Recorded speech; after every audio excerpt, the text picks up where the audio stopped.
It's morning already. Oh, Paimon still needs more sleep.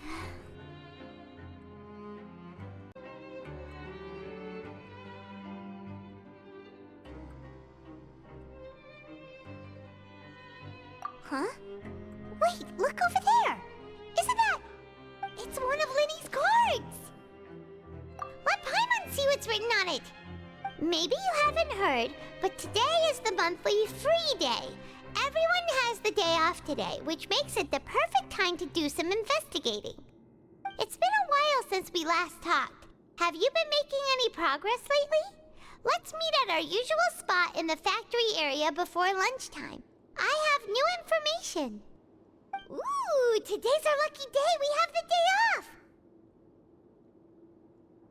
From the sound of it, Lenny's been making progress with his investigation. Wonder what he's discovered. We still have some time before we meet up. Let's talk with the people here for a bit more before we go.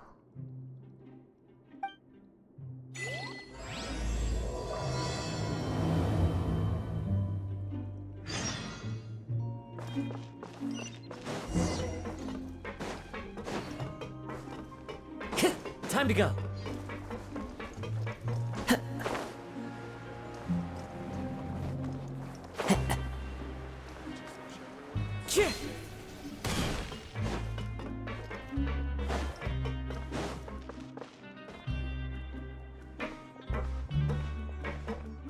There's a group of people over there. Let's go listen in. So I said, that's not a faucet. Hey, who are you two? Why'd you come over all of a sudden?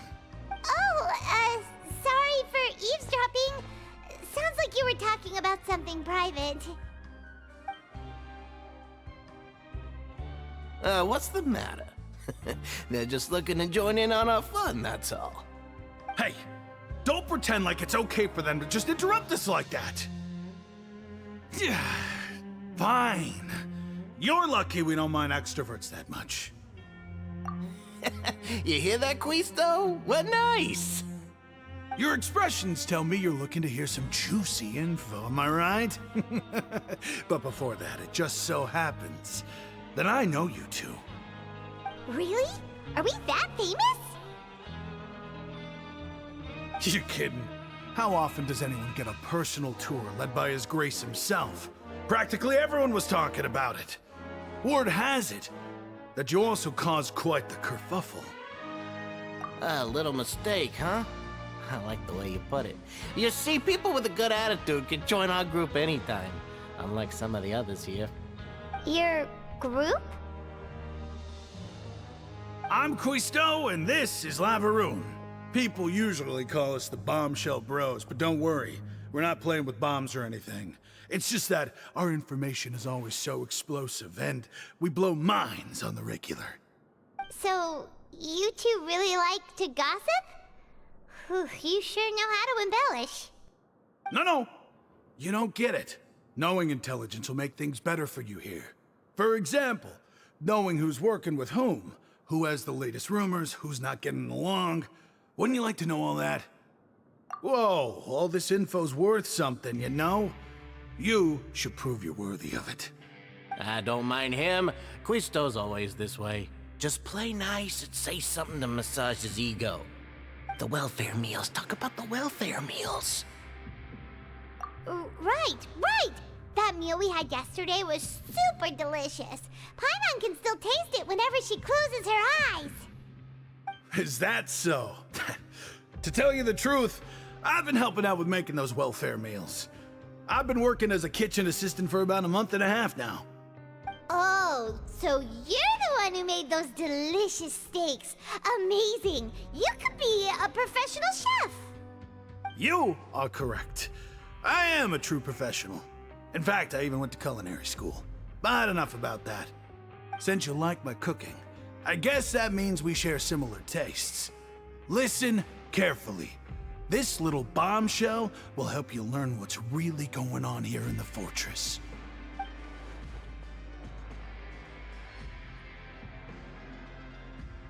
Listen, kids. The power structure within the fortress is quite complicated. The overworlders couldn't care less about us down here. We're basically dogs to them. You've already met the one person here you should never cross, the Duke, Risley. He knows more than you think. And if he doesn't care about something, then he often doesn't bother dealing with it.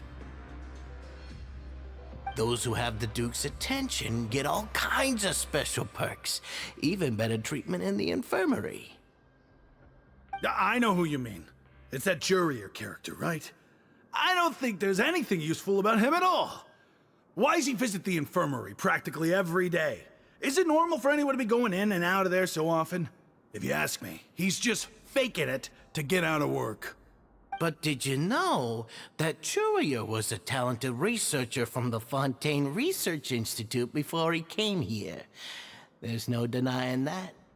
I don't care if he was a researcher that could turn dirt into Mora. Once you're in the fortress of Maripede, you're just another inmate like everybody else.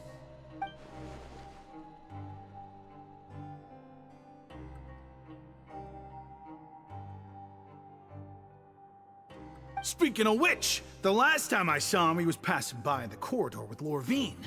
I also heard they started arguing in the library and got into a fight, right? Guess that's just how terrible of a guy he is. You mean he hit a woman? Wow, I never imagined he was that bad. But that Lorvine's also quite the odd one, you know?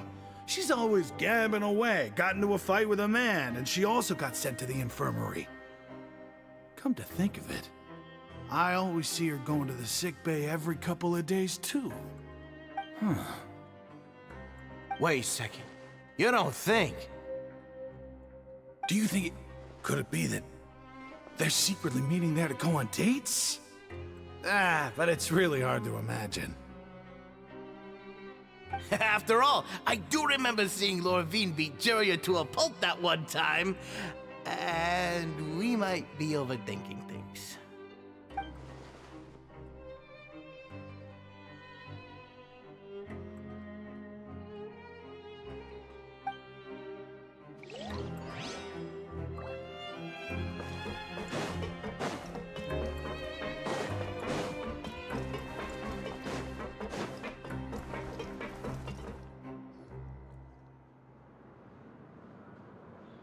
Look! There are some people talking over there! Let's listen in on the conversation.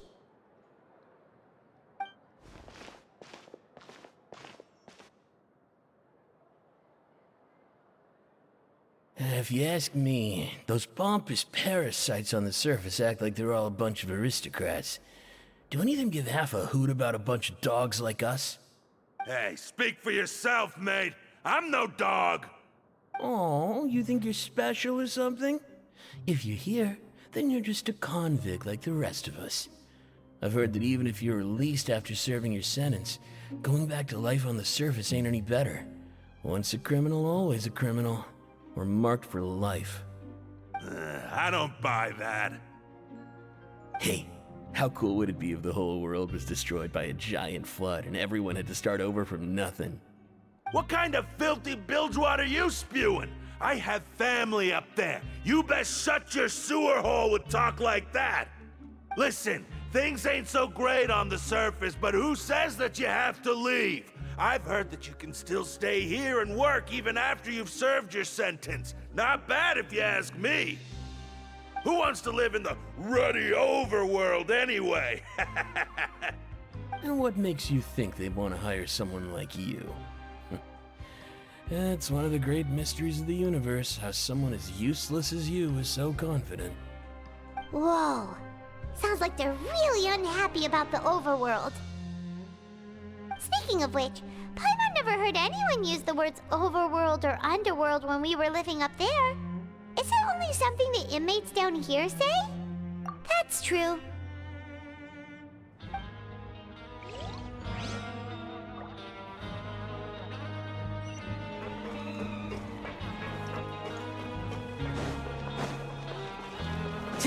Time to go.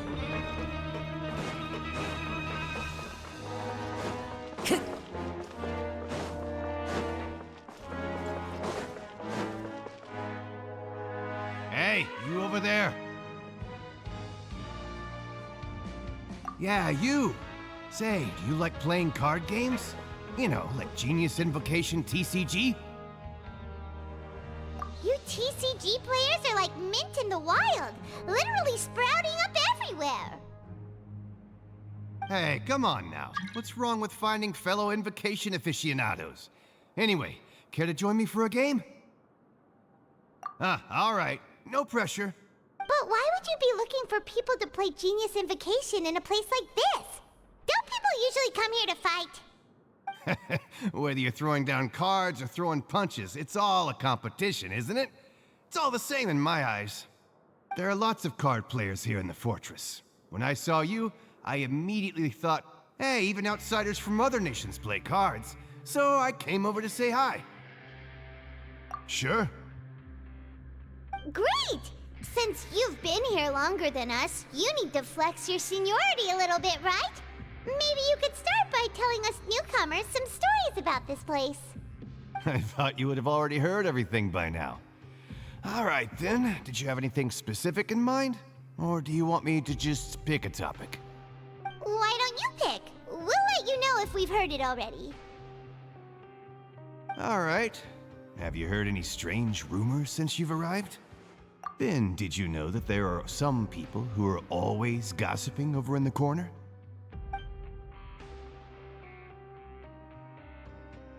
Yeah, so you've already met those two. They're quite a pair. They always keep an eye out for the latest happenings and gossip about everything. I've never seen anyone with more time on their hands. I heard that they used to be a chef and a bartender before they were sent down here. You know how bartenders are, always chatting with customers. And chefs love to pass the time just hanging out when they're not cooking. Good to know. Do you have anything else to tell us? Let me think. Sounds like you want to hear something a little more tantalizing. Oh, did you know that the Duke was also a convict in the fortress of Meripede before? Huh? Wait, are you serious? That's right. The Duke was an inmate just like you and me. Seems he was exiled here for committing some crime. Who knows how he ended up rising up to become the warden, though. To go from an ordinary inmate to becoming the manager of the whole place?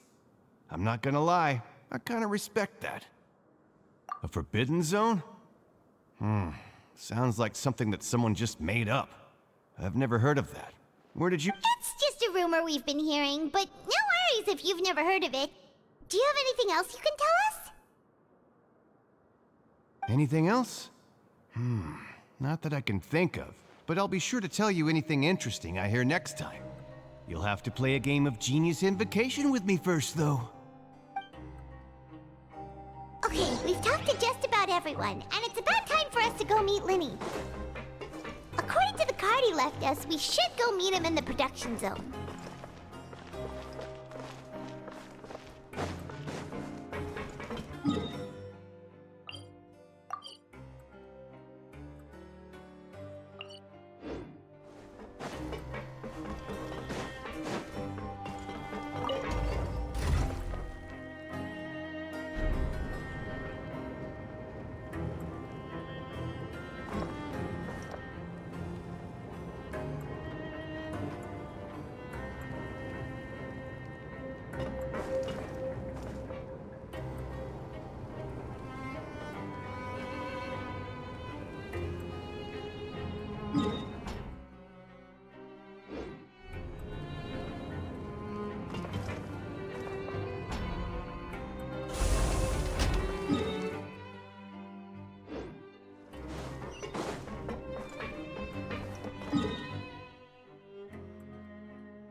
Time to go.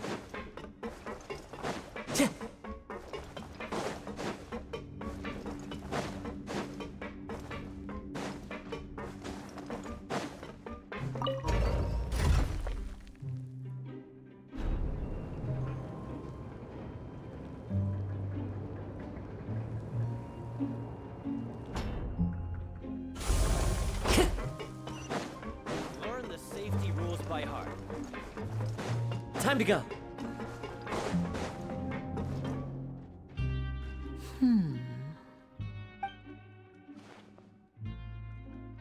Huh?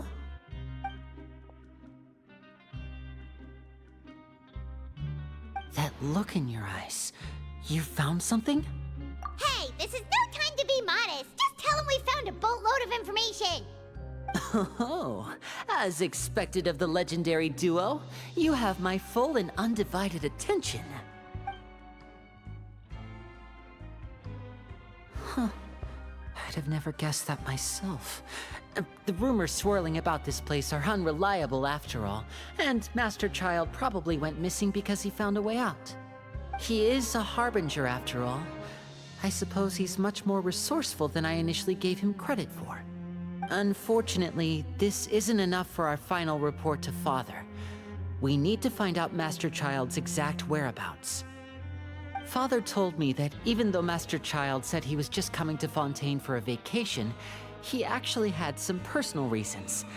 His agenda might be linked to his disappearance. His escape route is already flooded, so we'll have to task someone with professional diving skills to chase after him. Well, when you put it that way, it's obvious that only Furina would be up to the task. Bingo! Is he around? He's working today. Coming here as a group would have attracted too much attention.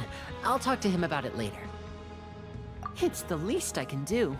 We're all in this together, so it's only fair for us to fulfill our end of the bargain. Honestly, I'm far more impressed by you guys managing to collect all this information right under Risley's watchful eyes. Collecting information has always been our strong point. Now, let me think. To find out more information, Furina will have to retrace Master Child's original route.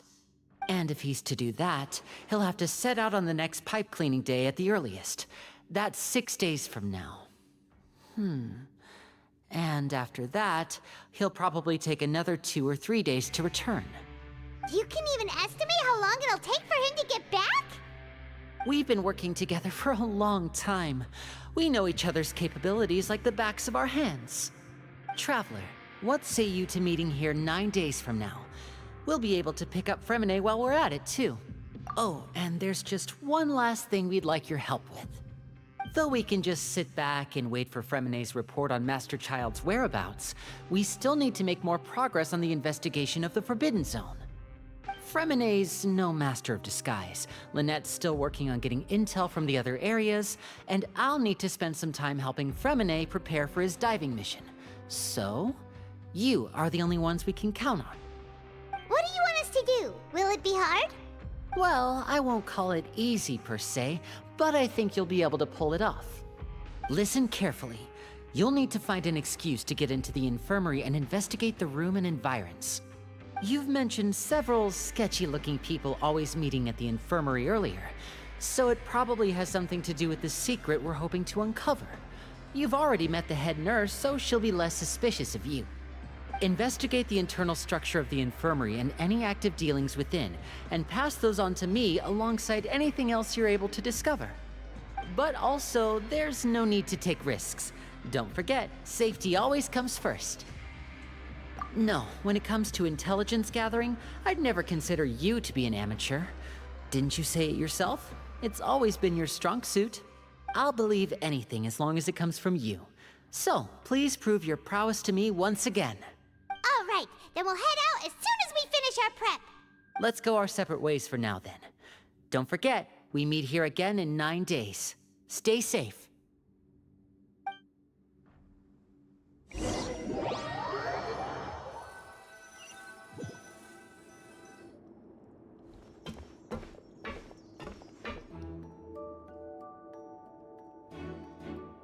Hey, stay here for now. Paimon will take a peek. There seem to be several people inside.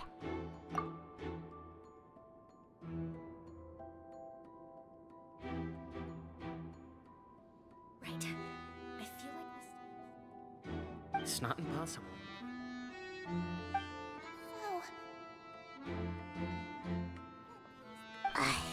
It's a bit hard to understand them from here, so why don't we just try to talk to them in person? Let's go as soon as you're ready.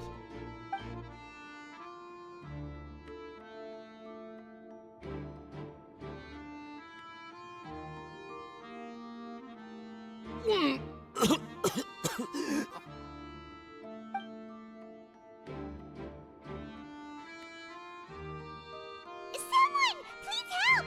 He's sick!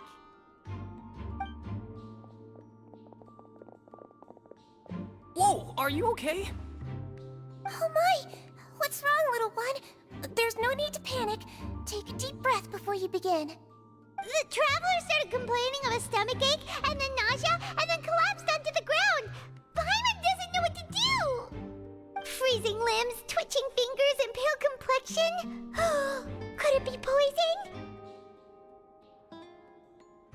Let me take a look. Please, lie down over here. Don't worry, I'll get you to the bed safely. Here, hold on to my shoulder and walk slowly.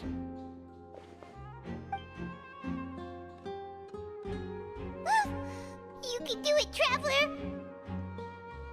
Don't apologize. You're sick after all. Now, please relax. I'm just going to do a preliminary checkup on you.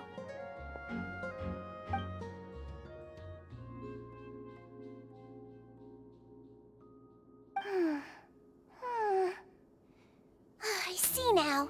My checkup has confirmed that he's not in any mortal danger. That's our worst fear out of the way. Eh? Oh, that's good. But I'll continue my diagnosis of the patient now. Please, relax and take a deep breath.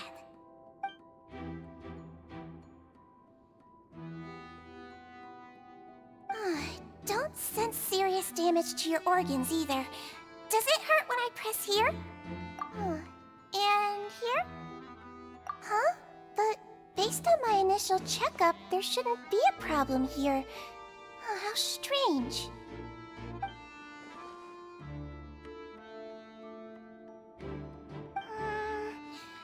What about here? Does this hurt? Oh, I understand. So that's what it is. I think you just ate something that disagreed with you. That's all.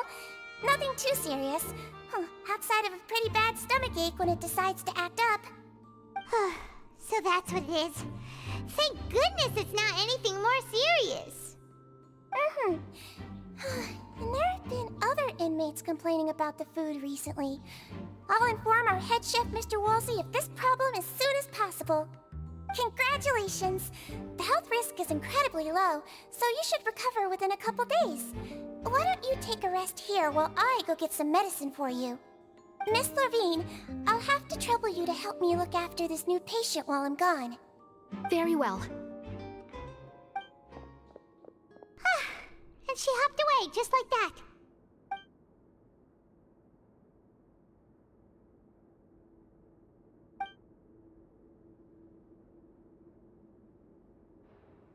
Hello. So how are you feeling now?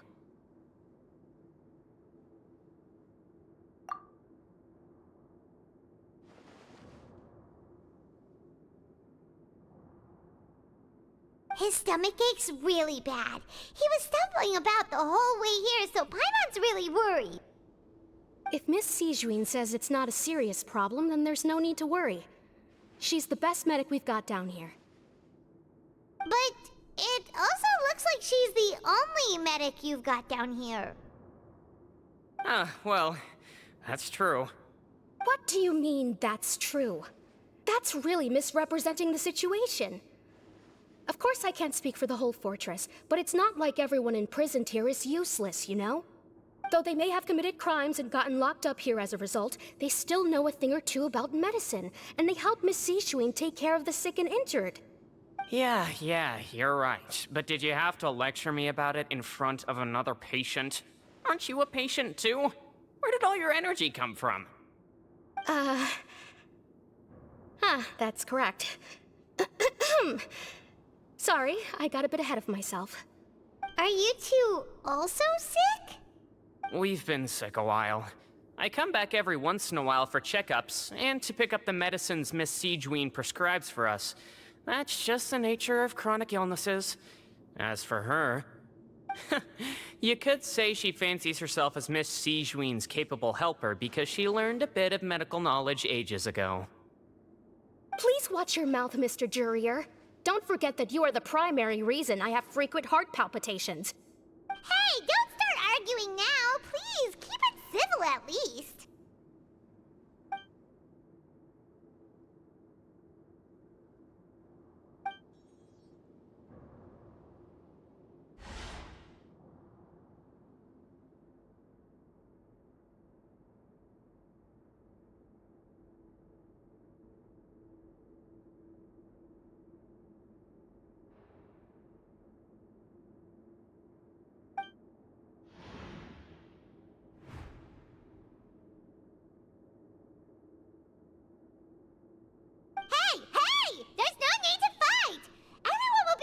Someday, so there's no need to argue over silly things like this!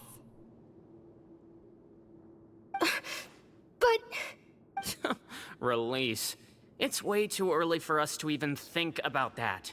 And who the heck knows if we'd even be able to continue our previous lives?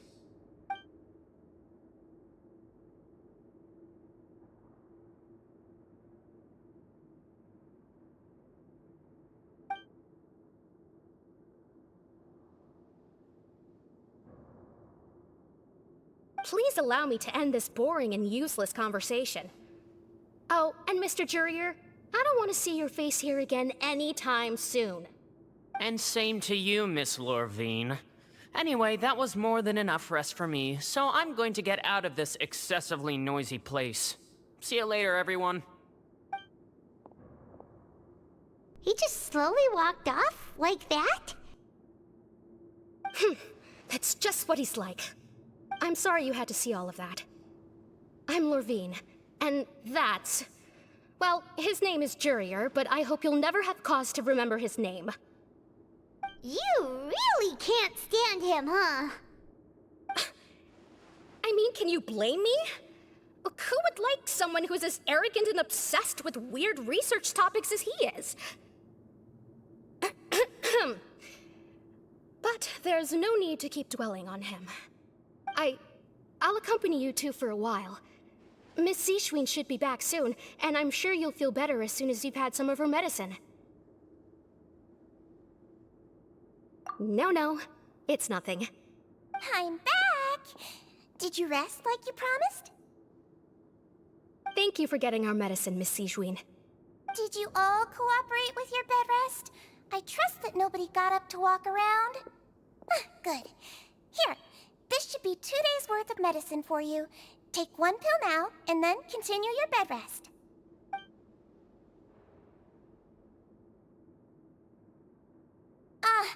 Miss Lorvine, I left in a bit of a hurry just now. Do you still remember if we discussed the color of the pill that you should be taking today? I remember. You said it should be yellow.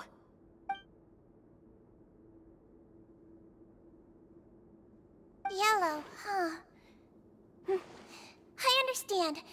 These are yours. Please, make sure to go to bed early after taking them tonight. You'll benefit from a good night's sleep. All right, then I'll also be on my way now. I hope you feel better soon, too. See ya!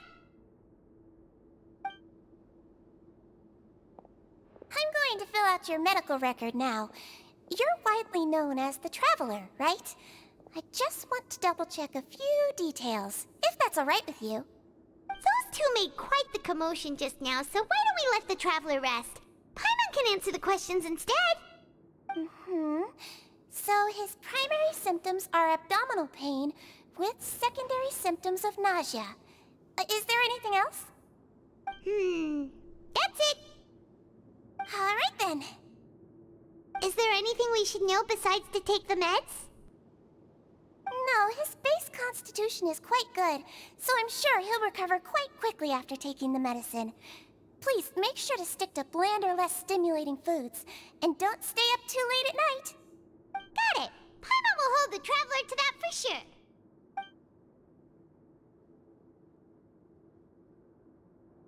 Oh, Oh, you're going to take a nap already? Okay then, you get some rest.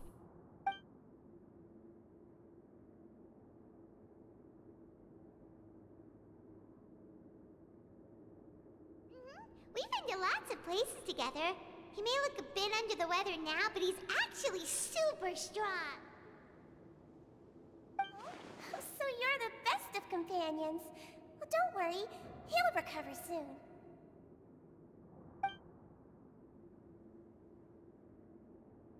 Ah, you're awake. How do you feel? You slept for a really long time, but we never left. Well, now you can go back without a worry in the world. Remember to take your meds regularly, and remember bland foods. Mm-hmm. Thank you, Miss Sijween.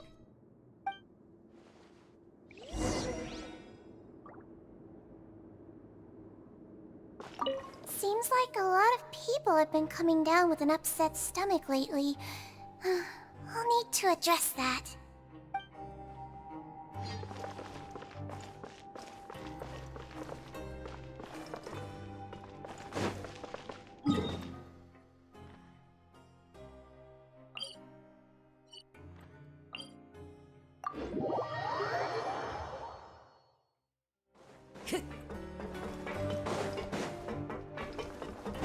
Time to go.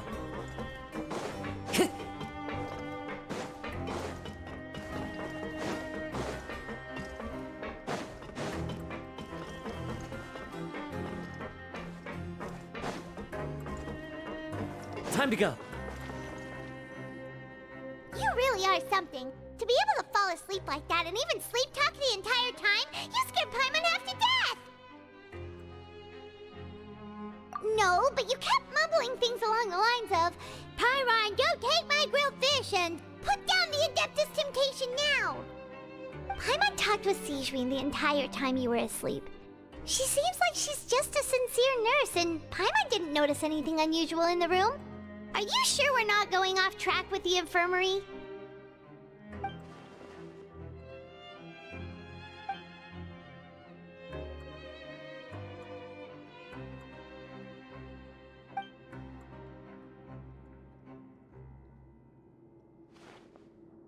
Whoa! You really are super thorough! All those tiny little suspicious things that Paimon didn't even pick up on! We've gotta give the info to Linny!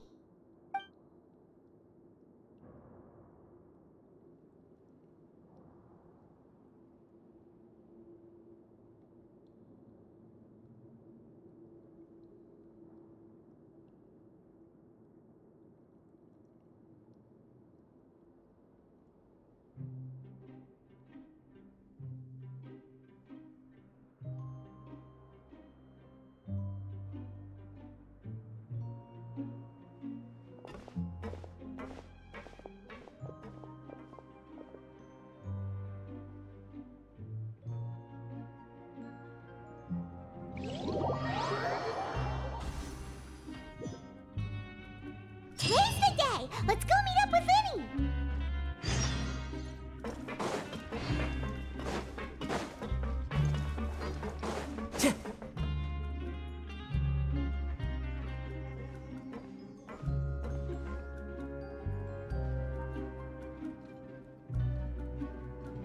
Oh! Hmm?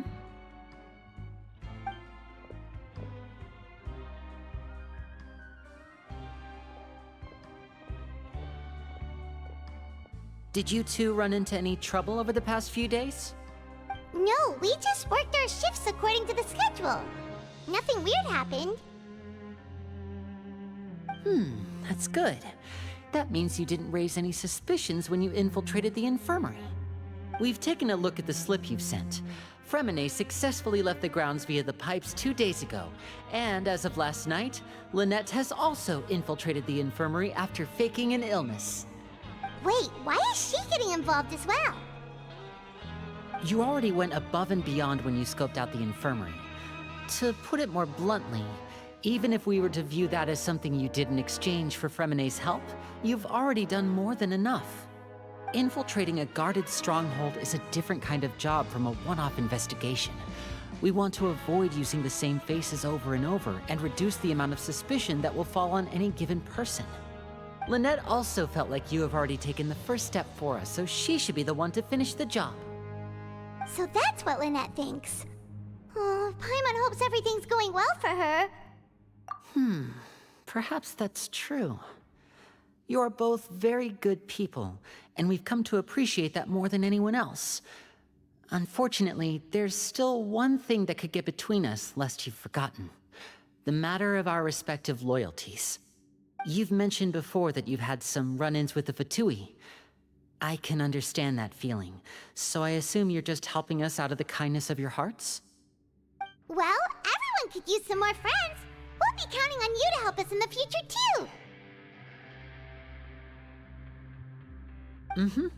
Since I see you as friends, then it's even more important for us to protect you from any peril. Fremine and Lynette feel the same way.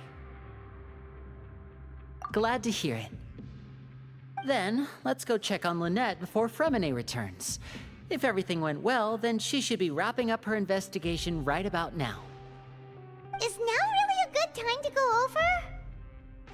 According to my observations, Sigewinne always spends around half an hour away from the infirmary right before lunch. Lynette knows this as well, so this should be a good time to meet up with her. Also, I'm her brother, remember? It's only natural for an older brother to care about his younger sister's well-being. Okay, then let's head over right away!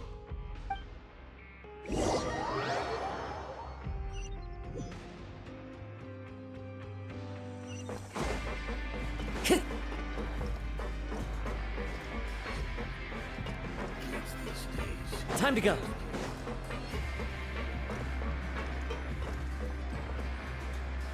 Lynette should be here right now.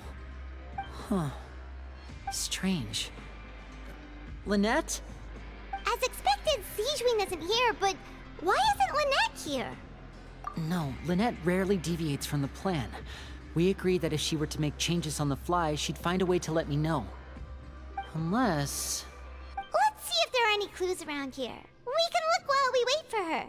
Who knows? Maybe she'll be back soon. Okay.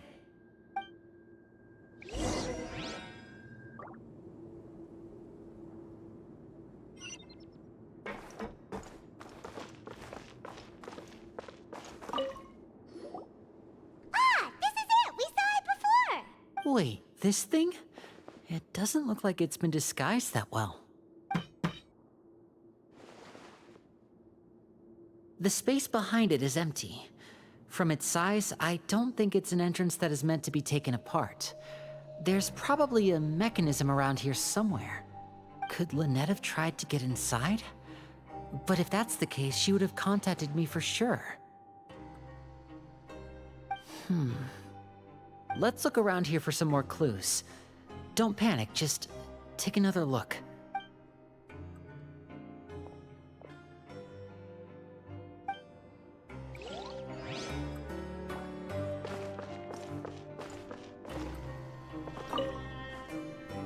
None of the beds have any signs of having been slept in, except that one over there.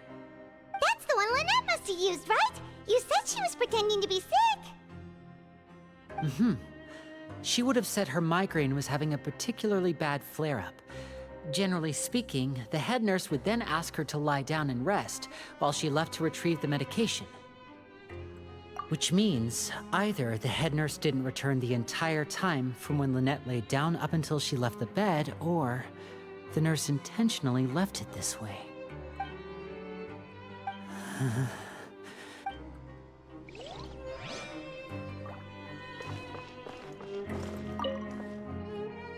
There are some books here and a few files.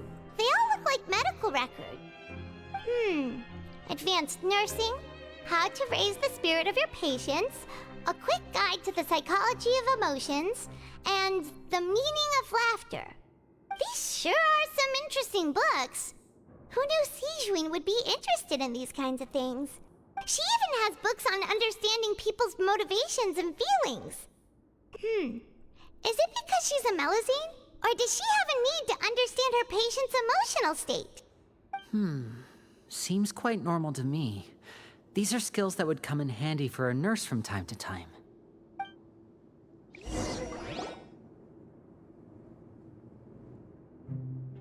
Hey, you guys, there's a slip of paper over here! A slip of paper? It's right over here, and there's a bunch written on it too. It reads, "Out of respect for your usual practices, I'll use a piece of paper or card as the medium to pass on my message. You may consider this as me giving you my best regards." This is... Is that all? The back. This is... Show me! Now! That look on your face. Paimon's reading it now. Would you care to guess where Miss Lynette of the Fatui could be right now? No. Could she have... Is she already... Wriothesley. Did he deliberately leave the infirmary unguarded to use it as bait? Wait, you mean he was aware of our goals from the very beginning? But why? We didn't run into any trouble last time, and he also never reached out to us since. Yes, that is a crucial question. Wriothesley, he doesn't do anything without a clear goal or reason. So this means he had no concerns about your activities from the very beginning. You're not from the same camp as us. You were sent down here by Nervulet, so you have no conflict of interest with Wriothesley. We're a completely different story, though. I'd like to know that, too. Why did he only go after her? Don't panic. Just think everything over. I have to stay calm. This is not like what happened last time. The situation's different now. Wait, you're right. Wait, but that means the fact that Fremine was able to leave the grounds. Could Wriothesley have let him go as well? But what does he gain by letting Fremine leave like that? So he's challenging me and trying to provoke me, I'm sure of it. We never should have sent out Fremine. We had to go through all that trouble to find an opening to sneak him around the guards and into the pipe, and we even thought luck was on our side. If Wriothesley let him leave on purpose, then he's probably in a terrible spot now as well. Lenny's getting more and more panicked. We have to calm him down. Don't be like this, Lenny. Fremine wouldn't have left if we hadn't told you about Child. That was our fault. No. I'm the leader of this operation, and I'm the one responsible for this team. I was the one who failed to protect them. I'll go talk to Wriothesley. Hey, don't be reckless! Traveler, please, talk some sense into him! I simply cannot allow Lynette to be abducted again.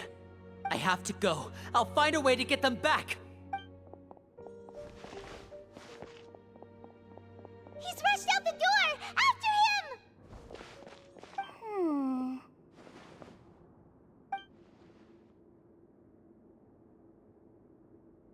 Right. I feel like we still have some room to make changes on these details. It's not impossible, but it'll require extensive testing. Is that so? Very well. Then please be mindful of the time. Huh? Is someone? Pack everything up. Whoever's outside is eavesdropping. They'll probably come in once we stop talking. Someone! Please help! He's sick!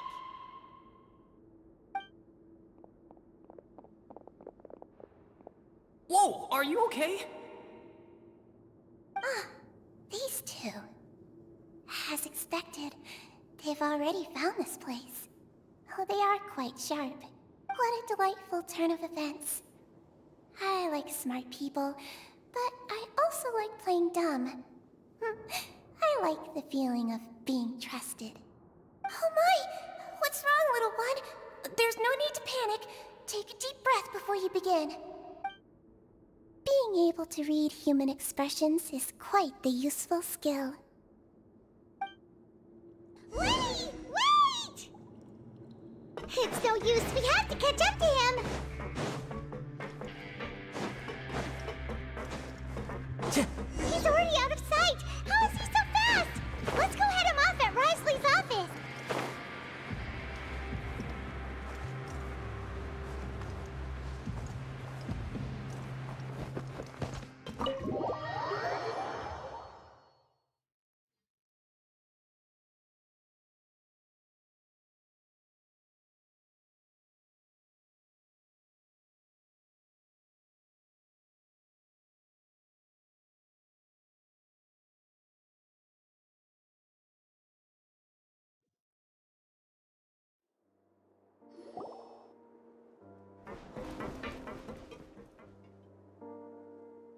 Come out and face me, Risley! Aren't we at an administrative office space? Why don't you at least try to follow even a couple rules from the fortress's indoor management regulations? What did you do to my sister? I ran into the young miss at the infirmary. I'd heard that she was suffering from quite the migraine, so I decided to invite her over for a cup of tea. I do have some teas in my collection that can work wonders against such an illness. Stop joking around! Where did you take my siblings? I have also heard that your performances are quite the spectacle. Miss Lynette would sometimes enter a box filled with water, only to emerge the next second from another place altogether. Maybe she'll appear behind you right now if you were to turn your head. Is he trying to trick me into turning my head? No, he's probably not looking to attack me right now. All of the hostages are in his hands, and he's even in the mood for small talk. That means Lynette is probably still alive. You knew we were investigating the infirmary from the start, so you deliberately aroused the Traveler's suspicions and baited us into continuing our investigation, just so that you'd be able to kidnap Lynette. As for Fremine, no, you probably didn't even interfere with Child's escape. You let him go, so you could purge the Fatui members that we had planted into your ranks. There was no need to do so. The Fortress of Meripede is a pretty pleasant place. Most people enjoy their lives here. The only ones who act differently are those with personal agendas. It was quite easy to identify your colleagues.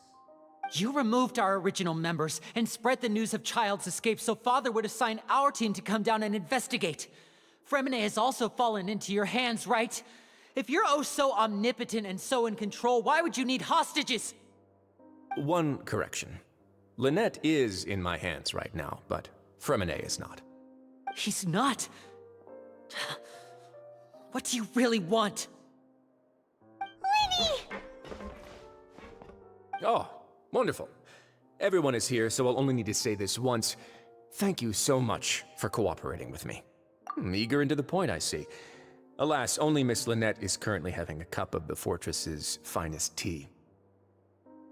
Although, as per your original plan, Mr. Fremine should also have returned to the fortress by now.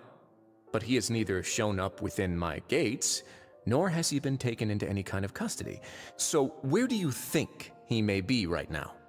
Wait, you can't mean you locked him outside in the sea? I closed the fortress's gate to the outside world. That's all. Fremine's a star diver, so he should be fine, right? No, we're still here, so he definitely tried to find a way to come back for us. So we can't assume he might have made a break for the surface. But why would I do this, you may be asking? To have an audience with you, of course.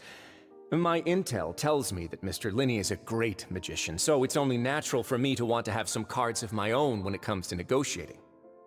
Besides, I do recall you mentioning to Miss Lynette that you've always wanted to have a face-to-face meeting with the Lord of the Fortress of Meripede, regardless of whether it was in a personal or a professional capacity. Well, you got your wish. So, you've been keeping tabs on us before we even set foot in the fortress. Some of my folks just happened to hear a thing or two, that's all. In any case, I will be straight with you. I was willing to play dumb and turn a blind eye, so we had a pleasant few days playing games together here. But once you started focusing on the Forbidden Zone, all of that changed. Mr. Linney, the cards are stacked against you right now. Miss Lynette is in my hands, and Mr. Fremine is still slowly being pickled out there in the brine. You know just as well as I that he cannot last out there forever. You need do but one thing to guarantee their safety. I would like you to contact your superior, and ideally invite her over for a cup of tea with me. You want to see Father? But why should she bother giving you an audience? Well, if she cares for the well-being of her dearest children, she should have plenty of motivation to join me for a parents' evening.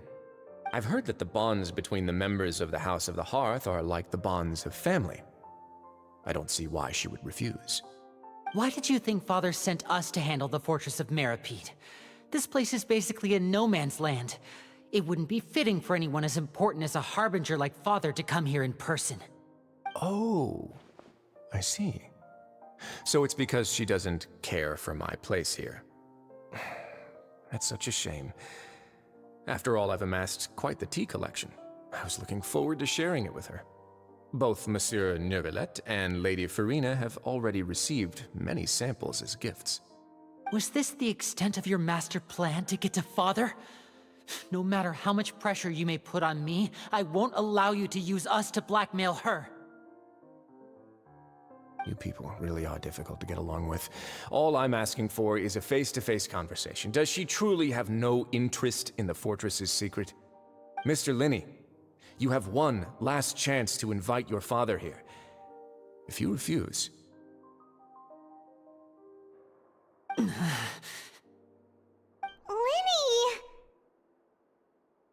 Instead of asking why I'm doing this, why don't you try to see things from my perspective for a second? From the very beginning, the Fatui has been actively infiltrating my fortress. I gave you a warning by cutting off the first few operatives I found, but that only caused you to double down. Had you given up on the fortress then and there, I'd have no reason to want to talk. Mr. Fremenet left the fortress on his own, and Miss Lynette tried to pry out my secrets right in front of me. No matter how you look at it, the responsibility for this falls on you. I shouldn't ask Father to do anything because of us. 6, 5... Wait, 2... Time's up. It really is a shame, Mr. Linney. Risley! Negotiations have broken down. Please leave, ladies and gentlemen. It's time for my afternoon tea. Yeah, listen to the Traveler. If you can't talk to Linny, can you at least talk to us? You do realize that I'm only letting you go because of Neuvillette, yes?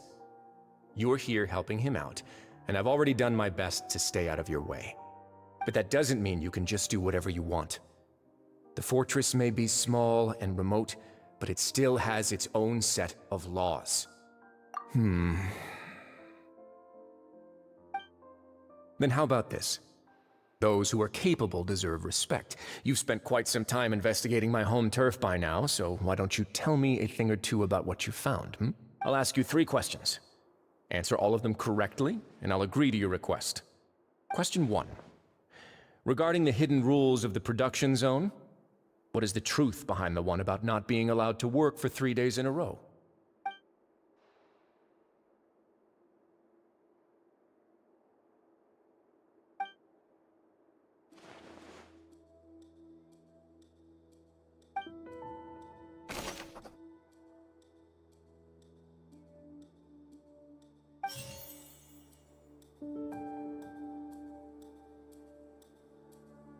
I've been told that the infirmary is always...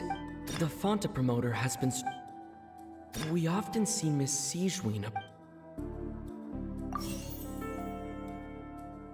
Fonta's internal reports suggest... The research notes said that the Melusine race perceives the world very differently from humans. As a result, the Melusines have also developed a sense of aesthetics that appears rather strange and alien to humans.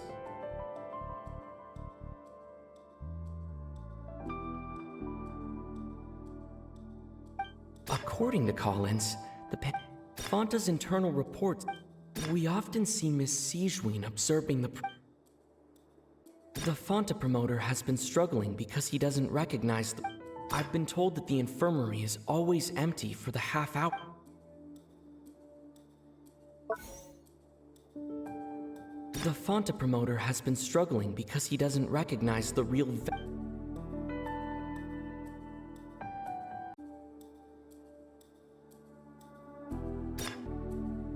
We often see Miss Sigewinne observing the prisoners at work near the production zone. It seems like she can perceive the general state of a person's health just by looking at them.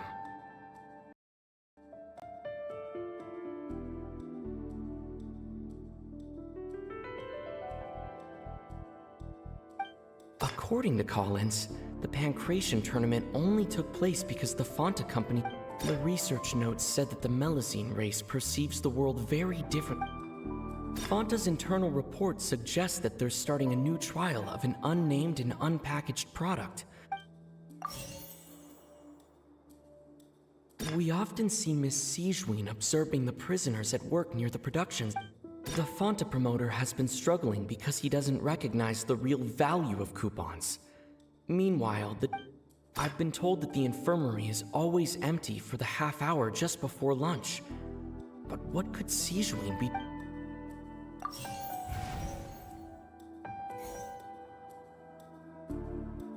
According to Collins, the Pancration tournament only took place because the Fonta company sponsored. The research notes said that the Fonta promoter has been struggling because... According to Collins, the Pancration tournament only took place... The research notes said that the Melusine race perceives the world very differently from... According to Collins... The research notes said that the Melusine race perceived...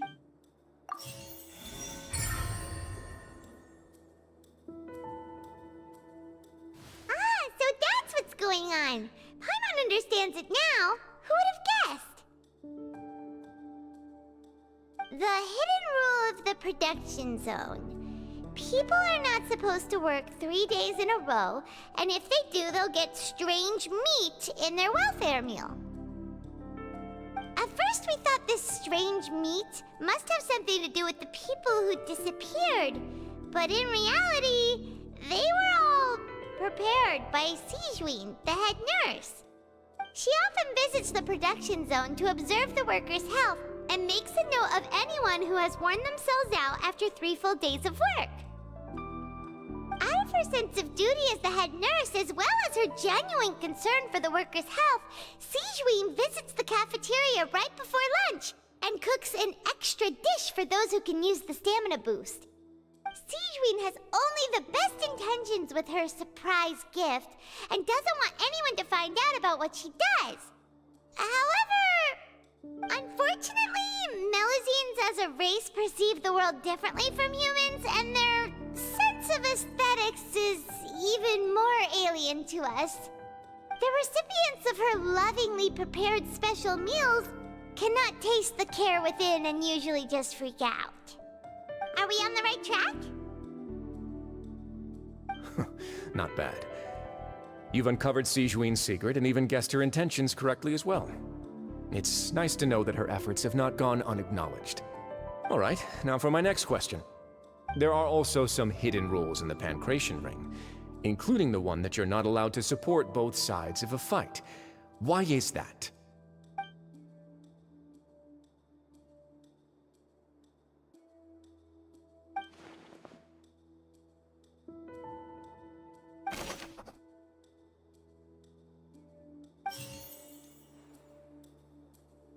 I've been told that the infirmary is always... Fonta's internal report suggests that they're starting a new trial of an unnamed and unpackaged product. We often see Miss C... The Fonta promoter has been struggling. According to Collins, the Pancration tournament only took... The Fonta promoter has been struggling...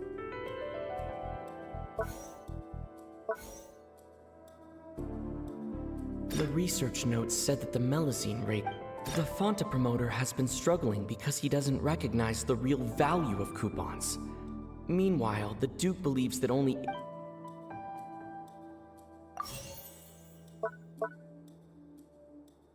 According to Collins, the Pancration...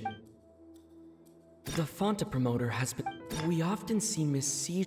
Fonta's internal report suggests that they're starting a new trial of an unnamed and unpackaged product. According to Collins, the Pancration... Fonta's internal reports... According to Collins, the Pancration...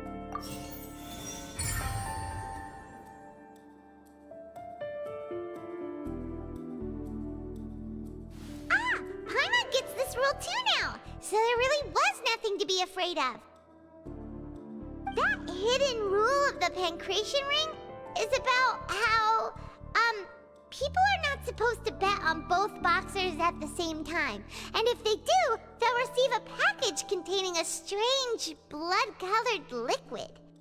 People get scared when they see it because they've subconsciously begun to associate it with the missing boxer.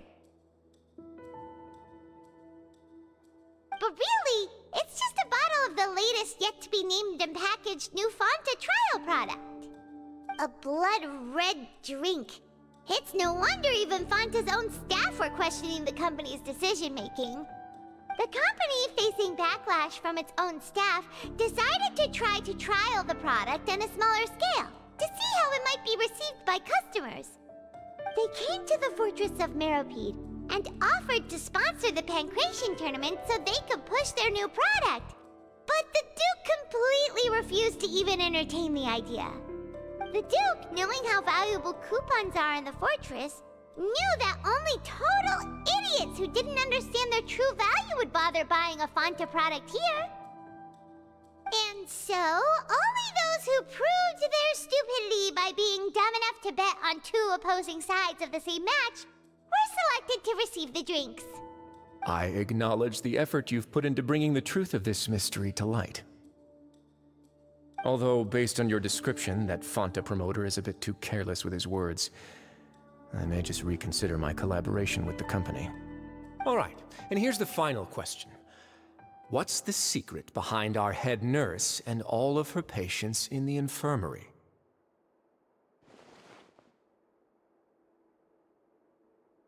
Stop your cruel and pointless games, Risley! You know that we haven't finished our investigation, so there's no way we can answer the last question. The thought of sparing Lynette and Fremine never even crossed your mind!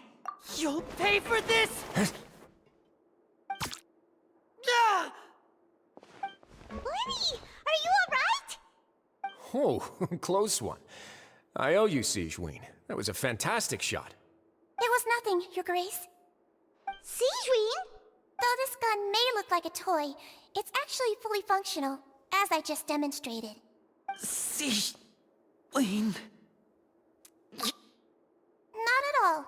I am merely a resident of the fortress, and thus protecting it is my duty.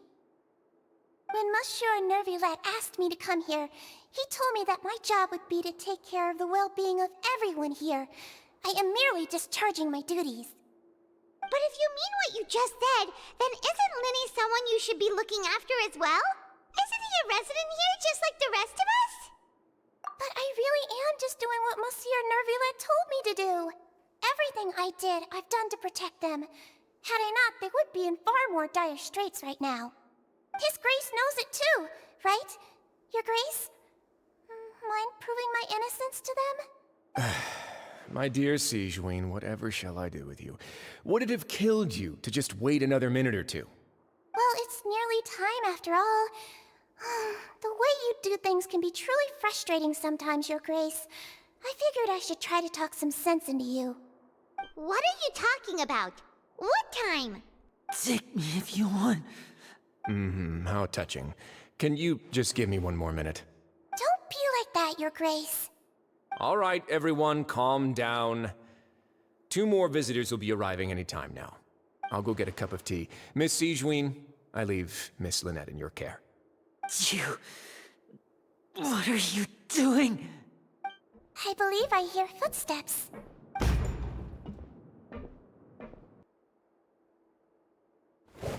Some space, please. Ah, Miss Clarande. My door. Fremine...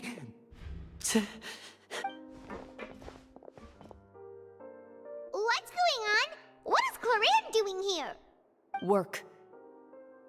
I'm sorry about shooting you, Mr. Linney. The tranquilizing effect will begin to wear off soon.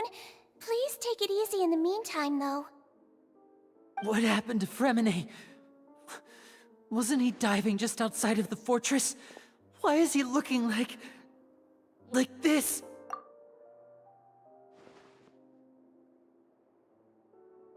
A flushed face, an accelerated pulse. He must have consumed primordial seawater.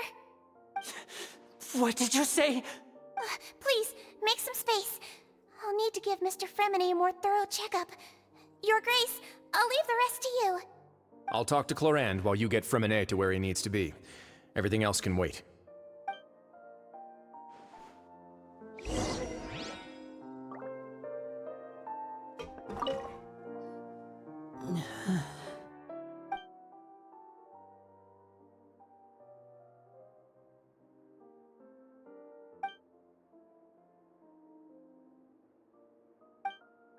How is he? These symptoms are probably caused by an acute ingestion of a large amount of primordial seawater. Still, his condition is not critical. Of course, it would be best if he stayed for further observation. Let's leave him here for now, and move him to the infirmary once he's recovered a bit more. Sorry. I am aware that the infirmary may not be your favorite place in the world at the moment. We do only have a single clinic in the fortress, however. Why would he ingest a large amount of primordial seawater after leaving the fortress? How could that possibly happen? Please, look after Mr. Fremine for the moment. I'll go fetch some medicine and a respirator. Oh, I'll bring Miss Lynette back with me. Where is she? How is she right now? Oh, she just took a nap in an empty room after I tranquilized her. If my calculations are correct, she should also be waking up right around now. You might not believe me, but His Grace and I actually made some snacks and tea for her.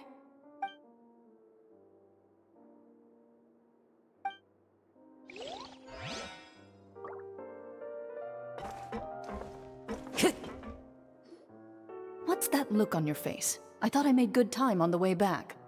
Oh, I'm just admiring your punctuality. Had you arrived just a few minutes later, Sigewinne may have been forced to shoot Mr. Linney again. How's the situation out there? The water has changed. It's pretty much as expected. The concentration of primordial seawater has increased significantly. I was only out there a short time, so it wasn't too bad. But if one were to stay for any significant amount of time... well, you can see how that boy's doing. Where was he when you found him? The abandoned zone at the end of the pipes. A good distance into the water. Closer than I thought. He must have recognized it early on and tried desperately to swim back. Locking the door was necessary. I don't think we could have saved two. Well, I did try to convince him that I had my reasons. Never seems to work, though. It would probably work on Neuvillette. He has a knack for picking out who had good intentions, even when the outcomes were all terrible. It's a bad sign if you're having to plead your case to Neuvillette. Want some tea? Not particularly. If you want to drink some that badly, just say so. Fine, I'd like to get some tea. Want me to get you a cup too, since I've already made it? Might as well then, I suppose. Actually, do you have a towel? I would like to dry my hair.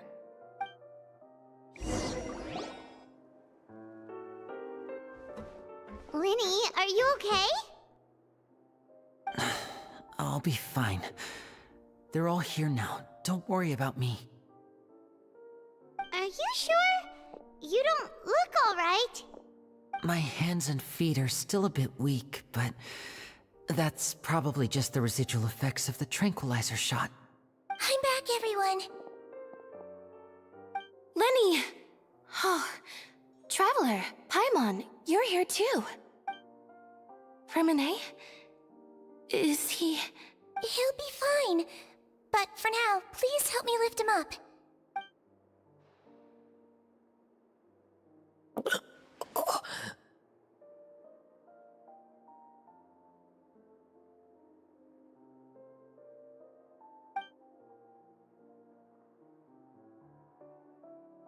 His breathing's beginning to slow down. Give me a hand and help me get him to the infirmary.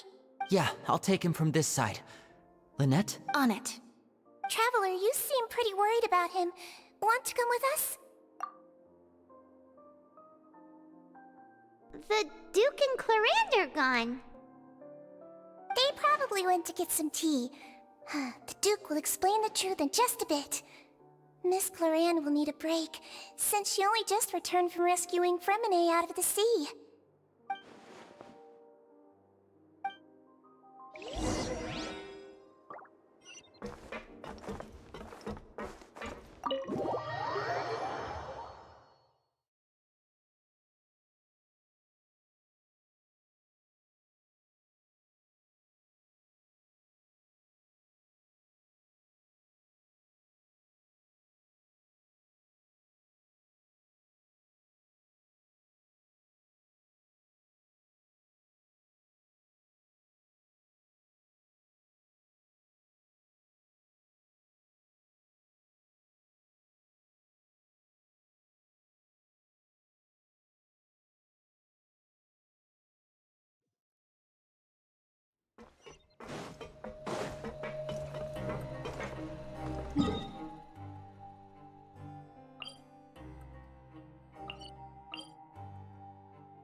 Time to go.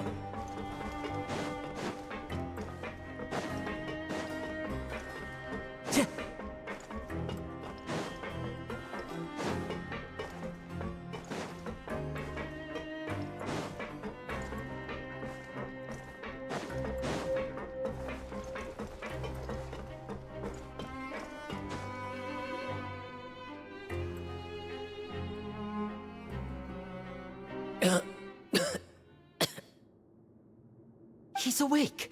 Fremine, how do you feel? Lenny... Lynette... We're all here. Where... am I? The infirmary, at the Fortress of Meripede, Mr. Fremine, and you are no longer in any danger. How do you feel? Don't push yourself if you're not feeling up to it. Traveler... Paimon... It's been so long. The sea! There's something wrong with the seawater. Shh, it's okay. We can talk about it after you've recovered. No, listen to me. This is really serious. There's primordial seawater mixed into the regular seawater. I don't know why it's there, but no one should touch it. Pipes... Right, the pipes. It's all coming back to me now.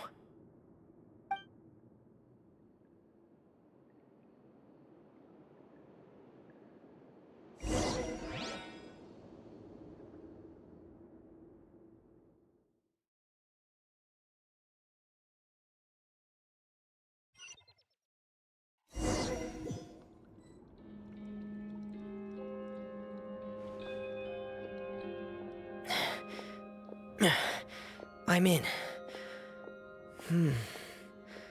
Seems like this pipe hasn't been used in a long time. It looks abandoned.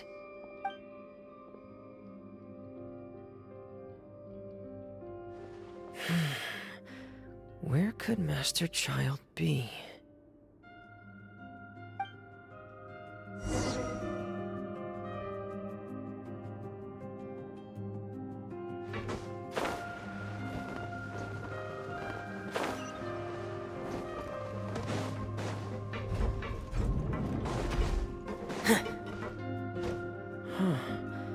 This mechanism looks like it's been tampered with. Could he have done it?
This is where the water starts. Okay. Master Child probably dived into the water. I'll go take a look as well.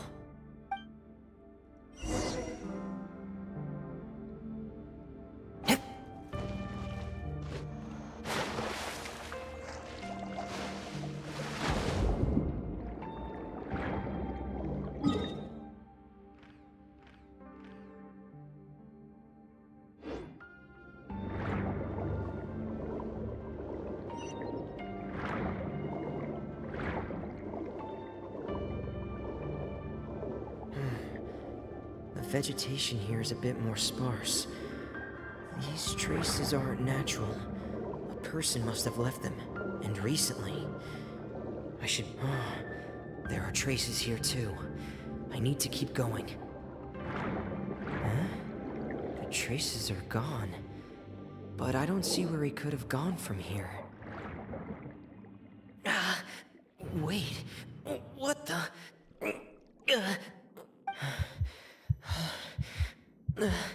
My heart is racing, and it's getting harder and harder to breathe. What's going on? No good. I have to get back. They still don't know anything about what's going on. If I turn back right now, I should still be able to make it.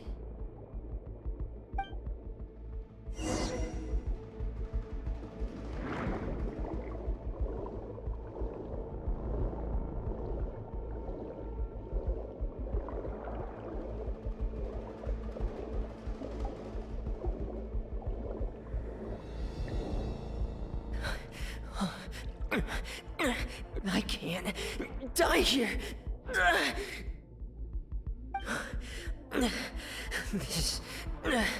This is bad. I'm feeling worse and worse, and I'm still underwater.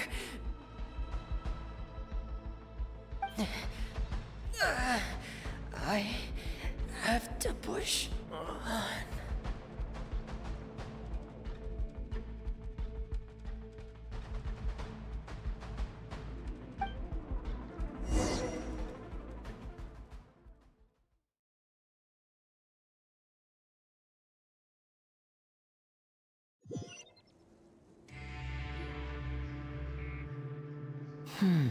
So, in other words, the trail you were following vanished, and you had no idea where Master Child could have gone, but there was also no obvious place for him to have disappeared to.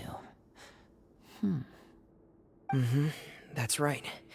I tried my best to swim back, but I had already put some distance between myself and the fortress, and I just couldn't find the strength to keep going. I probably passed out some time after that. And you know the rest. Miss Clarande brought you back, but we also don't know why she just suddenly appeared at the fortress, or why she went out to save you. Miss Clarande, you say? I must go thank her in person. You're still too weak for Monet. You can go after you've had some more rest. Miss Lynette is right. I believe Miss Clarande will stay here as a guest for another few days, so there's no need to hurry. A guest? Then I can assume Risley was the one who invited her to come down here? You should ask His Grace about that. He'll be able to explain better than me. Yeah, it's about time he actually told us what's going on. Wanna come with us, Lenny? No, please go on without me. I don't want to leave just yet. Lenny. The logical part of my brain is aware that we're safe right now, but I still can't bring myself to leave. Both of you are just in danger. Understood. Then let's just sit together for a while. In that case, I'll leave the infirmary to you. The Traveler and I are going to head out for now. As long as you stay in here, I don't think you'll be disturbed. Thank you.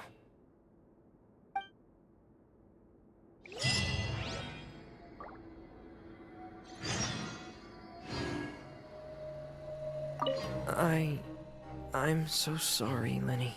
I'm also really sorry, Lenny. I should have been more careful. Don't say that. It was all my fault. I was the one who should have been more careful. You two were nearly... If I was stronger, maybe I would have already found Master Child. No, how can you say that? Huh? I'm sorry. What I'm hearing is, we all dropped the ball at some point during the mission, so the responsibility falls on all of us. Isn't that right? Yeah, that's right. It's on all of us. Lenny, we understand that you're worried about us, but we're worried about you as well. Please don't blame yourself. We want you to keep your spirits up. Yeah.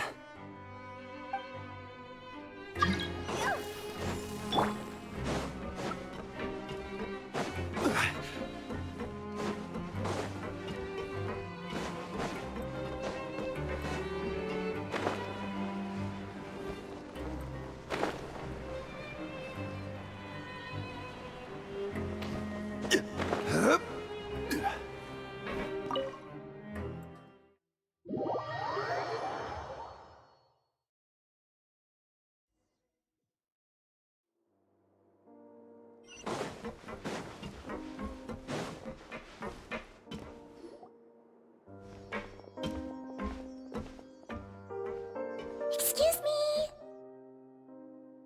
I take it Mr. Fremonet's condition has stabilized? Of course. I wouldn't have left the infirmary otherwise.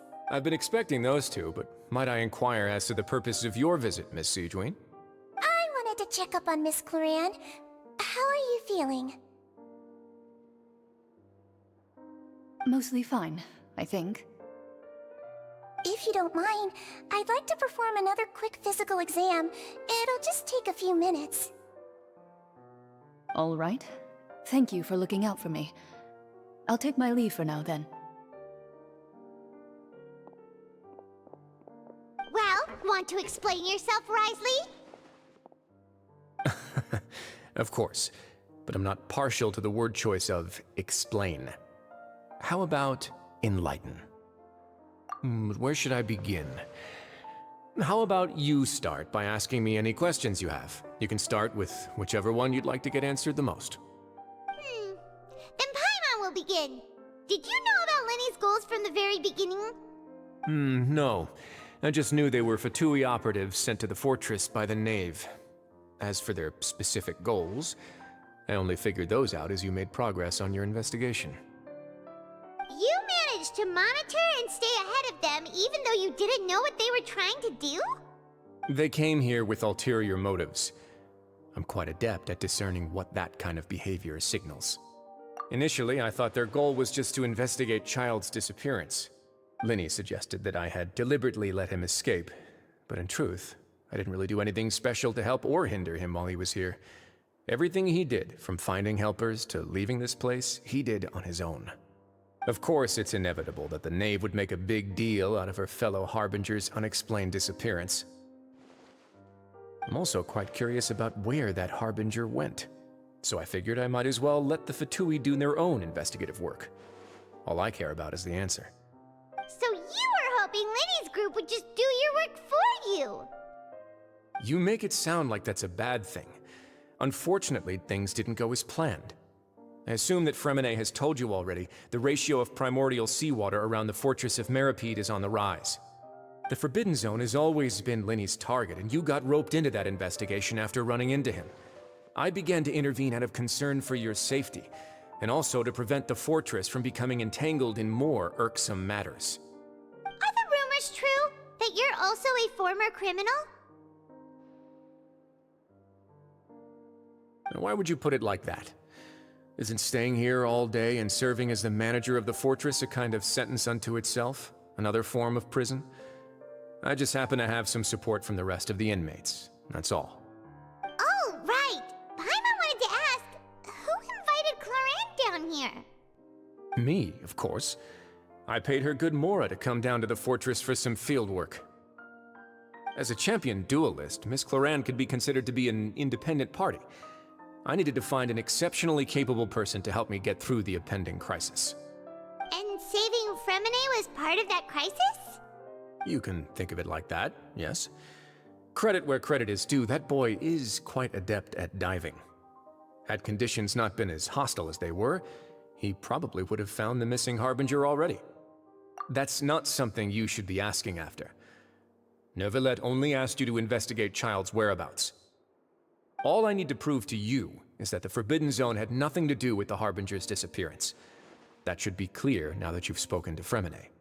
But we've already uncovered that there's something wrong with the infirmary, and we've answered a bunch of questions that you threw at us. Isn't it about time that you answer our last question in return? You make a compelling case. Do you really want to know the answer that badly? Yeah, Paimon really wants to know. Even if the truth may not be pleasant? Follow me.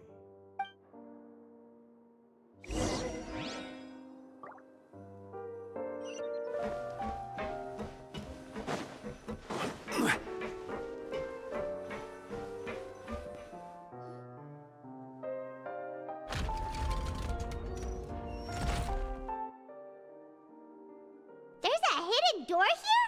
And a whole basement behind it? Huh. You're pretty good at hiding stuff, Risley. It seems you've forgotten just what kind of place the Fortress of Meripede is.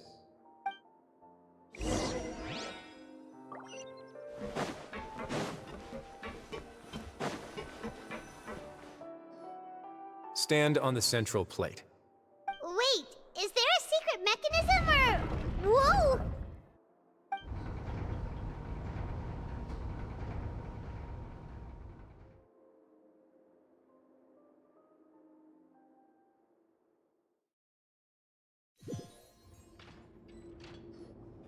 So, this is the Forbidden Zone? Honestly, for a place so well hidden, Paimon sure doesn't see anything special. What a huge door! There are 3 such isolation gates in total. Generally speaking, I'm the only one who's allowed to go inside. Hence the name Forbidden Zone. Am I correct to assume you're going to run on back and tell your little Fatui friends everything? Well, Paimon wasn't thinking of keeping anything from them.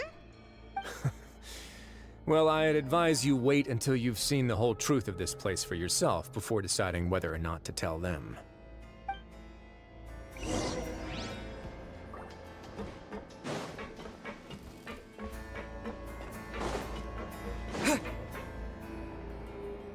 Huh. So there's a switch on the side. Stand back.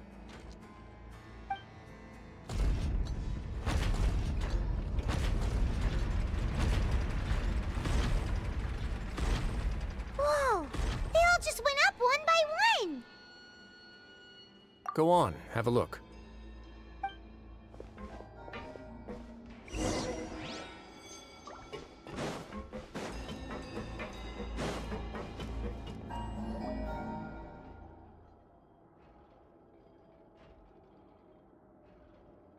I've been interested in what lies beyond that gate ever since I assumed leadership of the Fortress of Meripede.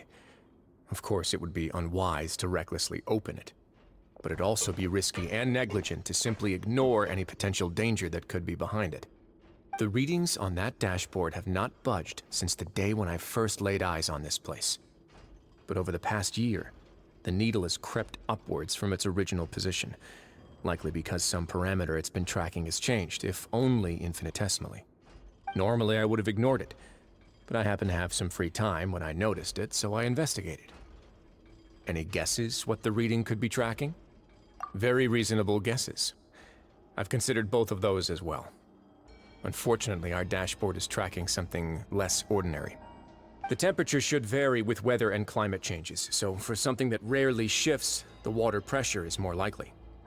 We ran a few tests to increase the pressure from the outside, but the readings didn't change at all. Later on, a few more possibilities occurred to me, such as a potential connection with the primordial sea. I began to make a few preparations based on that hypothesis. Over the past few days, the needle has moved again. With that, and the symptoms that Fremine displayed after leaving the fortress, I can now confidently conclude that the readings represent the concentration of primordial seawater in the seawater nearby. The concentration of primordial seawater? But we're already under the sea! And that is precisely the problem. We're at the bottom of the sea, and now we're surrounded by toxic seawater. Somehow, primordial seawater got mixed in, and the concentration is steadily rising. Yes, that's very likely. But forget about the two of us. Not even Neuvillette knows where the primordial sea could be, much less where we could find and plug a leak. Oh. Oh! Seems like you've figured it out.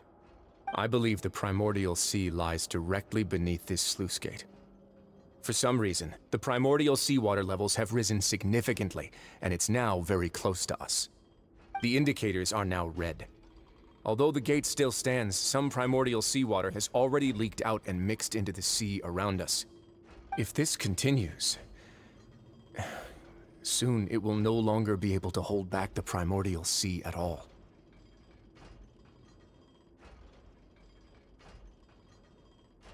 Yeah, you know what the legends say. If this place falls, then everyone in Fontaine will be turned into puddles in the span of a night. But that's just too weird! Why would the Fortress of Meripede be built right above a sluice gate for the primordial sea? Who built this place anyway? Your expression tells me you think this might be part of a vast, complicated conspiracy. To be honest, you might find the actual answer may be exceedingly boring. It's just that the secret of the Forbidden Zone had been long forgotten by the nation before I rediscovered it with my research. There's no single founder of the Fortress of Meripede in any traditional sense. What we know about its history has been left to us by the people who used to live here. When the previous Hydro Archon, Egeria, ruled the land, all convicted criminals from Fontaine were exiled. The people drove the criminals away like a wolf pack chasing away the banished. The criminals received no sympathy of any kind from the people. They were exiled to the desolate seaside, where they experienced only pain, struggle, and the bone-chilling cold. Some of them began to repent, and prayed to the Hydro Archon, asking if there was still anything they could do. The Hydro Archon took pity on them, and said, "You may go guard my secret, deep underneath the waves." And so, leaning on the power of the Hydro Archon, they gathered underneath the sea and began to build a fortress. They became a community down there in the deeps, and over the years helped it to grow. As the number of exiles increased, more and more people joined the community. When the first group of exiles died, they left the yet unfinished fortress to their successors. The Hydro Archon continued to lend her support, allowing the fortress and what it stood for to continue growing ever larger. Before long, this dark underwater fortress became the sinner's only home. And with that, the people here stopped referring to the fortress as a prison. They saw themselves as repenting sinners who would regain their freedom once they had sufficiently redeemed themselves. But as time went on, people also realized that the fortress was a lonely place. Once they had gotten used to life here, they could no longer feel comfortable living in the overworld. Once they had finished serving their sentences, some people left and some others chose to stay. They'd find some idle position and let their withered souls fade away with the ancient secrets of the past. After many, many centuries, few people still remember the reason for the fortress's founding. Now they just see it as an integral pillar of Fontainian society, as the place where criminals deserve to be sent. Now and again, researchers manage to break one law or another and live out their days in the fortress. I learned all this from an elderly historian. Everyone else just thought he'd made it all up. But now you know every part of that history is true. Indeed. It's just as the prophecy says. If this gate fails, then everyone will be dissolved into the sea. To be frank, not really.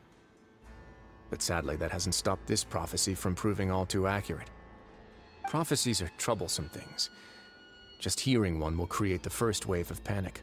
Seeing signs of it will bring about the second, and actually witnessing it in real time, the third. Let's go somewhere else. I want to show you something.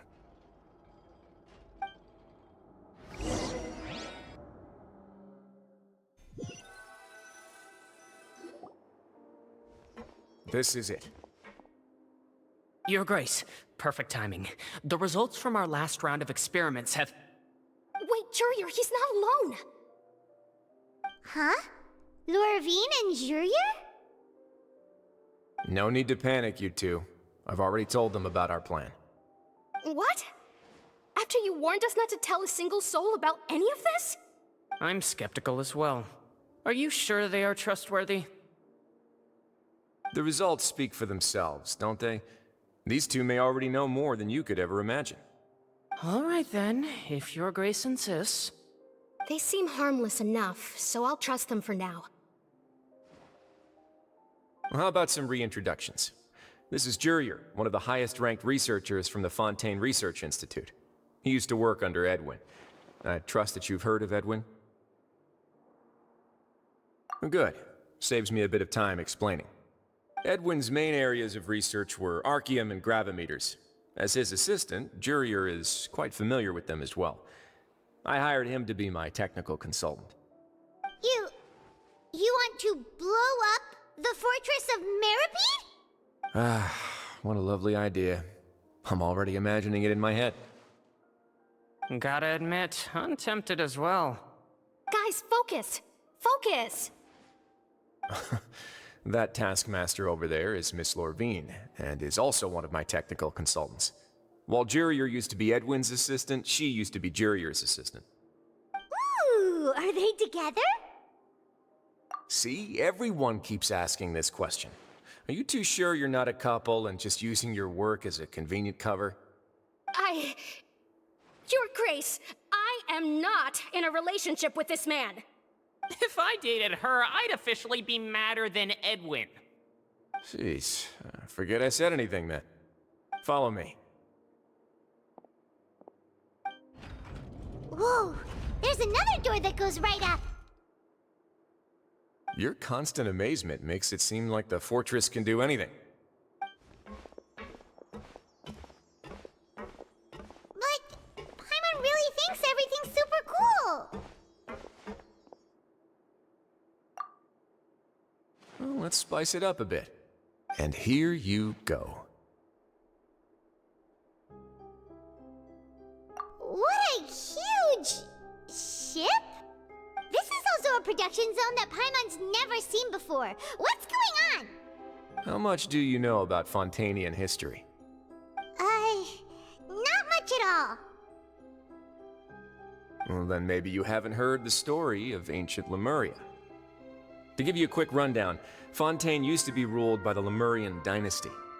According to legend, the Lemurian king Remus came to this land after being inspired by divine revelation and found the seer Sibila, who had taken on the form of a golden bee. Taking the golden bee with him and riding on a huge ship, the Fortuna, he created his nation above the surging waves. He called his nation Lemuria, and used the Fortuna to incessantly search for new tribes and islands, calling on them to join his empire. There's a ship in this story too? Where there's water, there'll be ships. People believe that hope can always be found at the end of a voyage. Do you believe that too? To a point, I think. As you've already seen, I have a whole factory's worth of labor, materials, and technology at my disposal. Certainly can't hurt to give it a try. So the moment I began to speculate that the Primordial Sea might lie underneath the gate, I also began this project. Were you inspired by the legendary Fortuna? Maybe. Fontainians need something to hold on to cope with the impending disaster. Were the workers to find out the truth behind this ship, riots would destroy the fortress faster than any catastrophe. As the fortress's administrator, I'd never make such a reckless call. All right, that's enough talking for now. I'll need another 3 cups of tea to soothe my throat. Do you have any other questions? Seems like you're good. Come on, I'll take you back.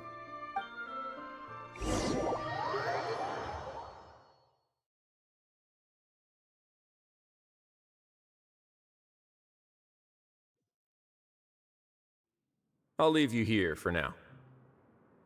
Oh, thank you so much. No worries. But don't forget, it's up to you whether or not you want to share what you just saw. What you do from here on out will likely affect those 3 as well.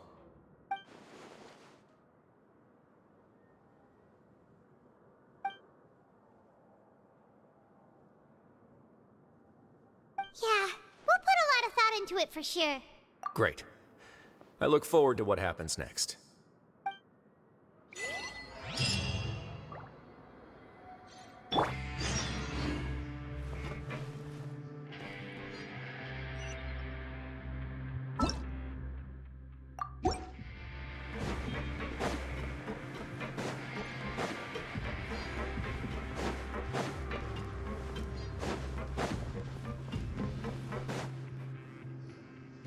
We're back! Welcome back. Do you want a cup of tea? How can you be so much like Risley, always drinking tea? Huh. Actually, now that you mention it, I just remembered something now. While I was sedated, I could still barely hear two people talking next to me. They were discussing everything, from the leaves to the water and even the teacups themselves. Must have been Risley and Sijwin. Yeah, I heard one male voice and one female, so it should have been the two of them. They really were just talking about brewing tea. I really can't make sense of this place. So, Traveler, Paimon, were you able to learn anything from Risley? Yeah, he explained everything. Very well. Then, would you mind checking your answers against my speculations? Yeah, I took the time to rest, so I'm feeling a lot more relaxed now.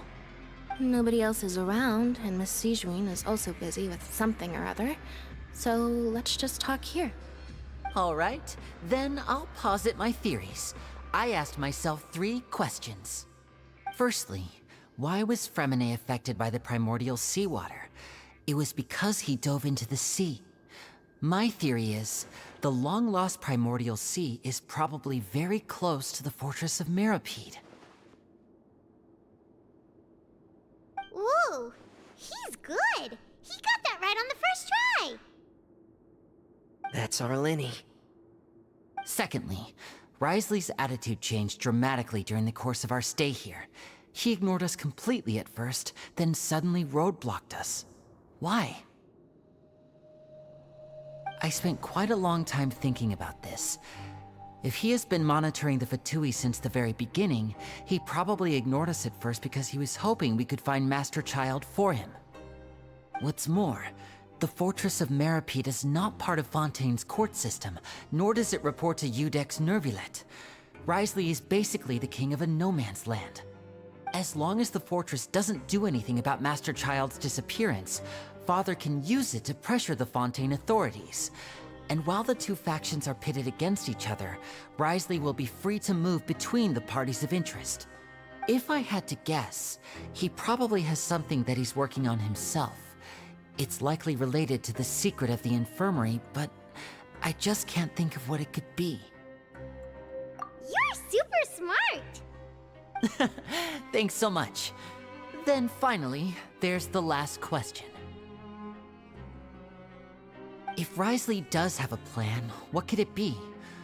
All I know for now is that his plan probably has something to do with the changing nature of the seawater. He's even gotten Cloran to help him out. That can't be the full extent of what he's doing. There's probably a secret passageway behind the block in the infirmary, and there's something big in the fortress that most people here never get to see. He has a bargaining chip, and it could be important enough for Father to deal with him directly. I don't have enough information, so I have no idea what his chip might be. But let me guess. You have the last piece of the puzzle.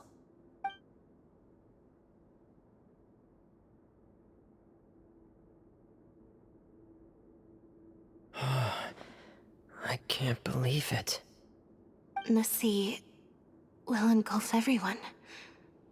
Just like the prophecy said. Could Risley have wanted to meet Father to figure out a way to deal with this crisis?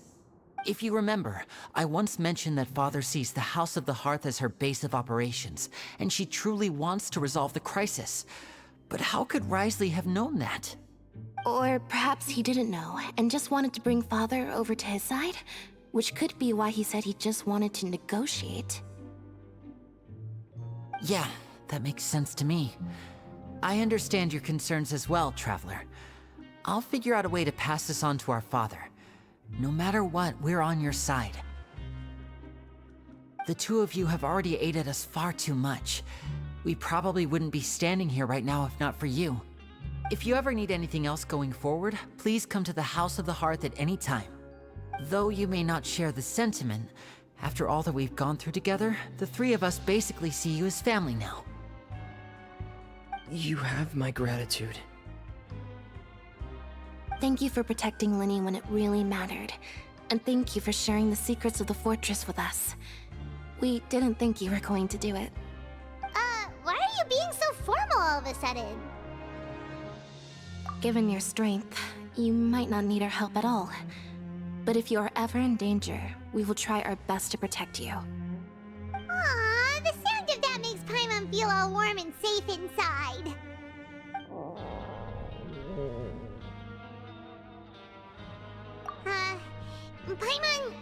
Paimon's hungry. Oh, you've done so much already. Go get some food. Alright, then we'll catch you guys another time.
It's time for dinner. Welfare meals now being served at the coupon cafeteria. Come on, let's go pick up ours as well. Traveler and Paimon, over here. Are you here for dinner too, Miss Sijween? And I'm taking the opportunity to prepare Miss Cloran's dinner as well. Huh. You're right. She's actually sitting in the fortress cafeteria. What would you like to eat? Yep, you can. I've already talked to our chef, Mr. Wolsey. It's all on me today, so you can get whatever you'd like. Me too! Don't forget Paimon! No problem. Just leave it to me.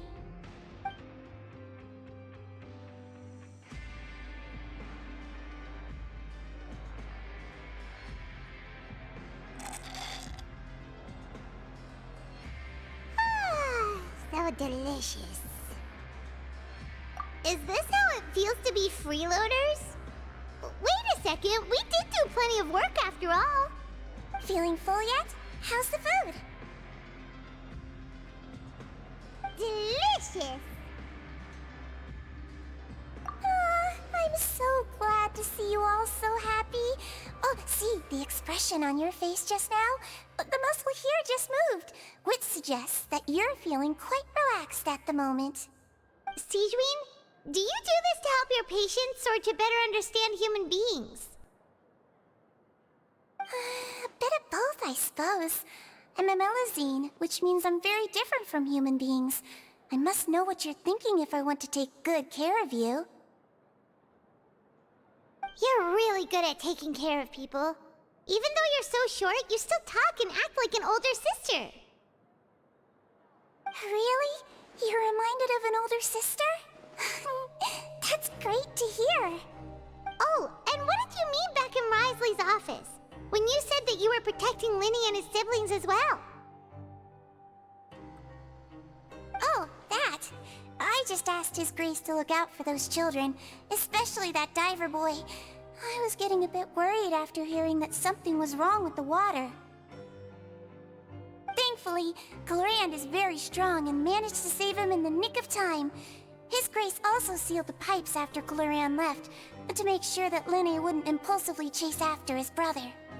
Although though the path was blocked, we still stationed some guards there to stop anyone from approaching.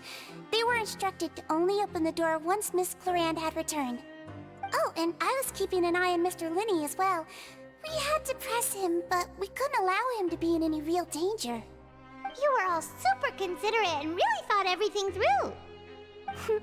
It's just what we do down here at the fortress. At least this has been His Grace's style for as long as he's been the leader.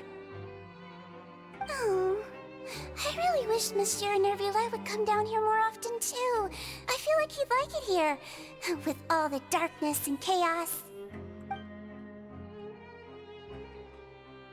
Get a good night's rest, you two. You both worked very hard.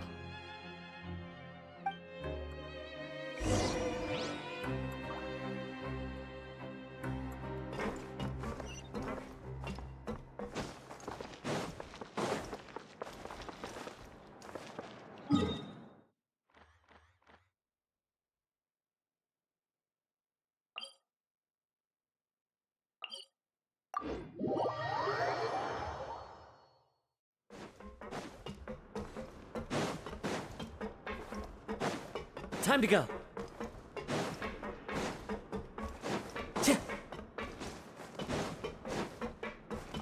Time to go.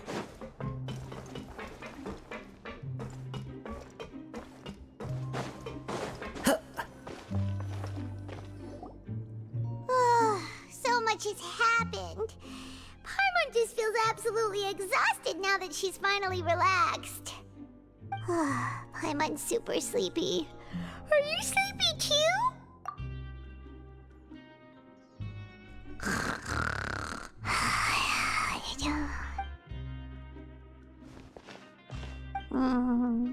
Delicious. Paimon wants seconds for free.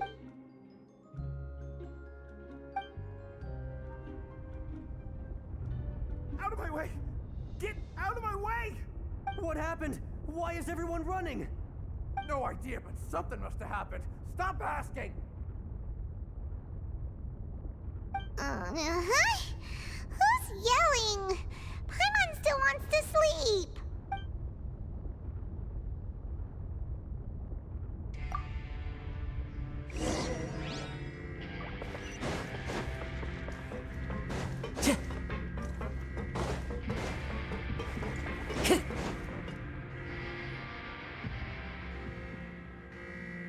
What happened? Why is everyone running around? Hey, what are you doing? No time to explain, mate. Goodbye. Hey, wait! What's wrong with these people? They won't even talk to us. They're here! Yeah, there you are! Oh, thank goodness! Quisto and Laveroon, do you know what happened here? We came here especially to inform you. Something seems to have gone terribly wrong just now. His Grace is telling everyone to evacuate and get out of here. Laveroon was saying you two are new here and you don't have many friends, so you might slip through the cracks. Haven't you heard all the stories like that?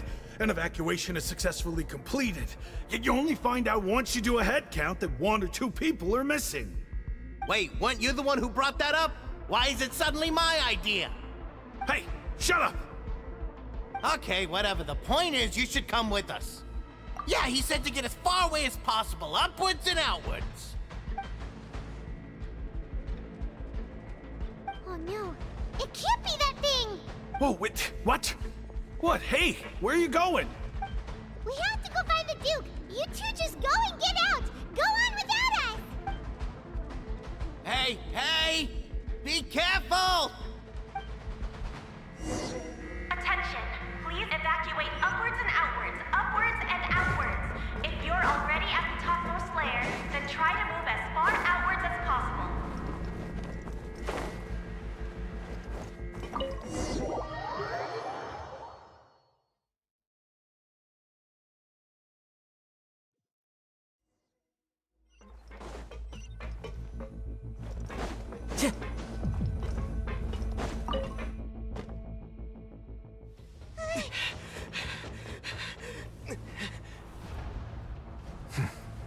They're here.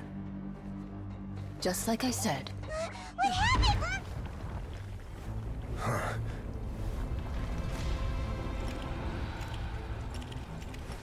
You're just in time. But be ready to run.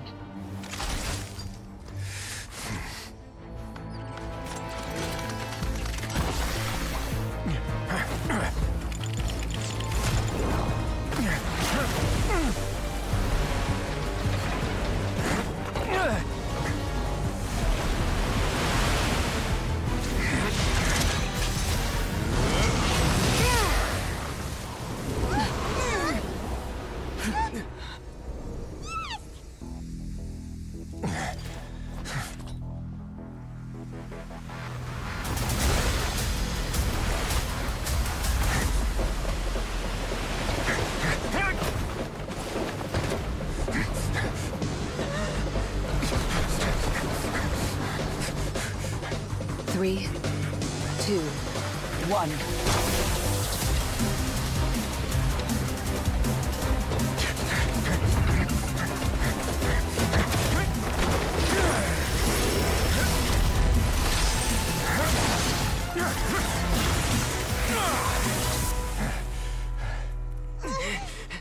This won't hold it for long.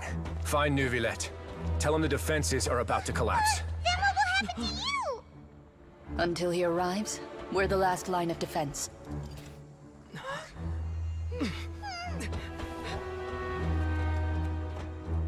The gate. How long do you think it'll hold? That depends on us.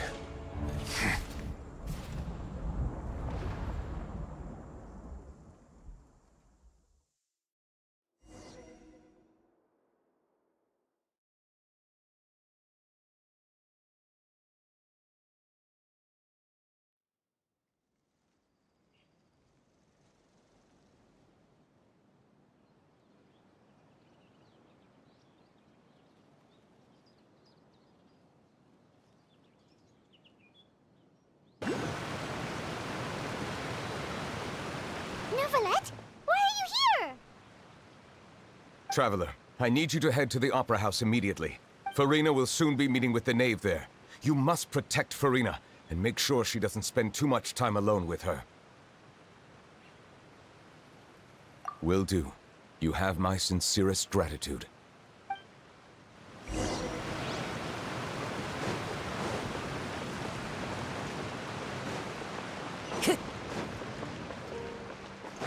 Time to go.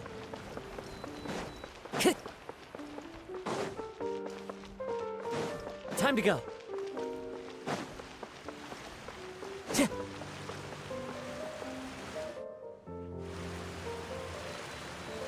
Look! There are a ton of Fatui Palais Mermonia people over there! The knave is probably here already. We need to hurry!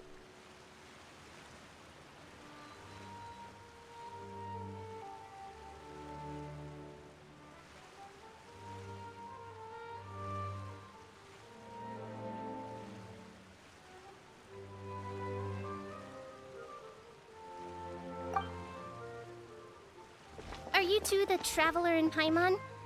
Monsieur Neuvillette has left instructions. Please follow me. Though I'm sure he's already explained, this should be a mostly cordial conversation, unlikely to give rise to violence. But it would be most appreciated if you could protect Lady Furina to the best of your abilities.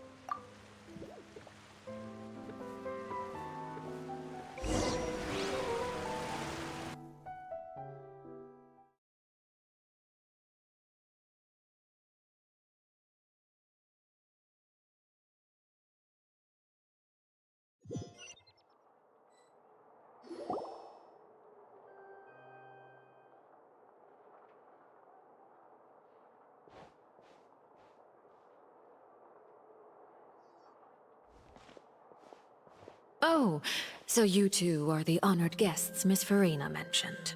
Of course, of course! How could they not attend a meeting such as this?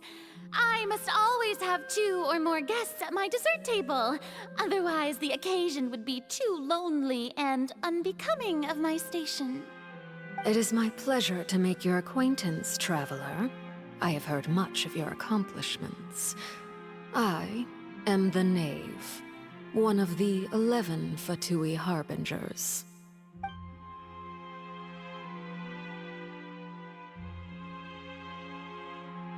I've I've already prepared seats for you.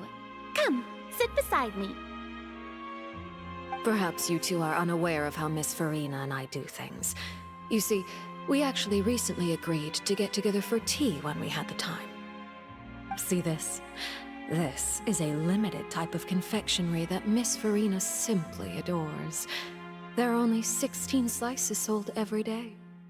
Here, why don't you and Paimon have a taste?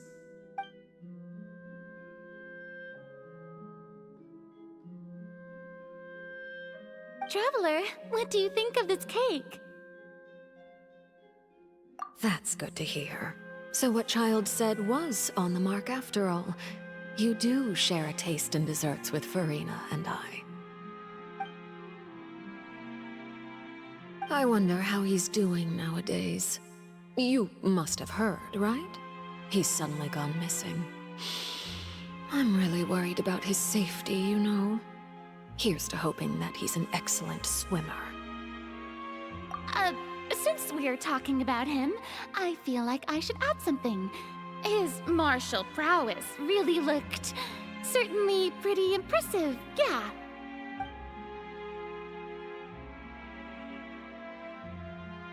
Oh, so you're also familiar with his aptitude for fighting, Miss Furina. Oh, right. I almost forgot. Child was subdued by Udex Neuvillette right in front of you. Against ordinary people, my colleague would never be on the back foot. But alas, he just never imagined he'd run into such a person. I must express my admiration for Monsieur Neuvillette.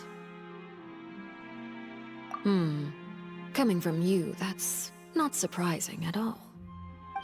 But I thought you would be happier to hear the news. Of course, but it's still a bit of a shame. You see, I would have been far happier had I received this news somewhat earlier. As you well know, a long time has passed since Child disappeared.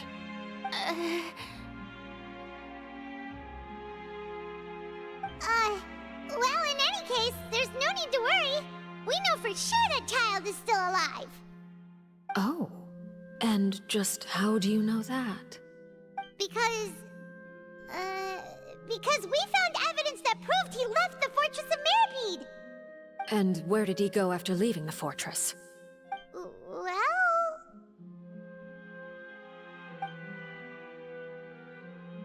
The Fortress of Meripede lies deep beneath the waves.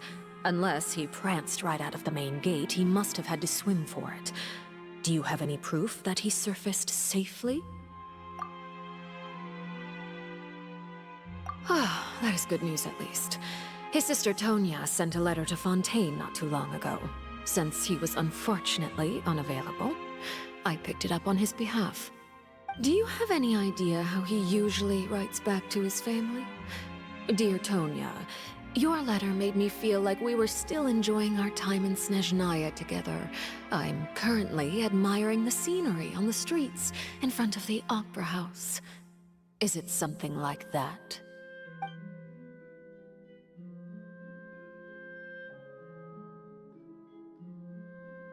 All letters tend to follow the same few formats anyway, right? As long as the contents are accurate, it doesn't matter so much how it's written or how it's worded. Huh? Hold on. The water in the teacup is shaking. I suppose this is also a sign of things to come, Miss Furina. Huh? I don't quite understand what you're trying to say. Have we entered into the next stage of the prophecy?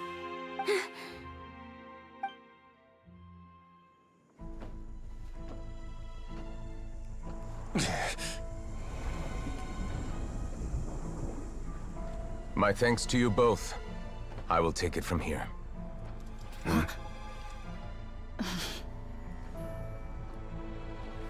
Sure you don't need a hand? Quite sure. Wow. So, what's your secret, huh? Let me guess. Nah, who knows? Maybe it's just your sense of responsibility. Sounds about right.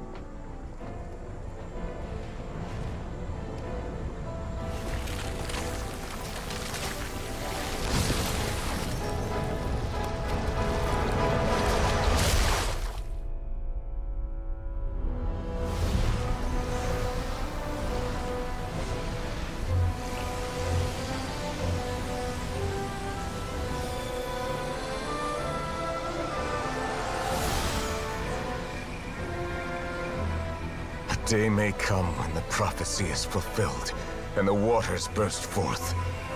But it is not this day! This ancient power could easily obliterate an entire race.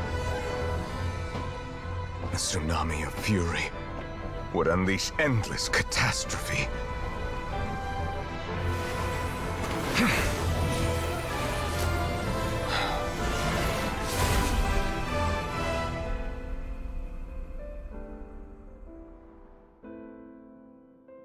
This sentence is too severe. Forgive me for overruling it.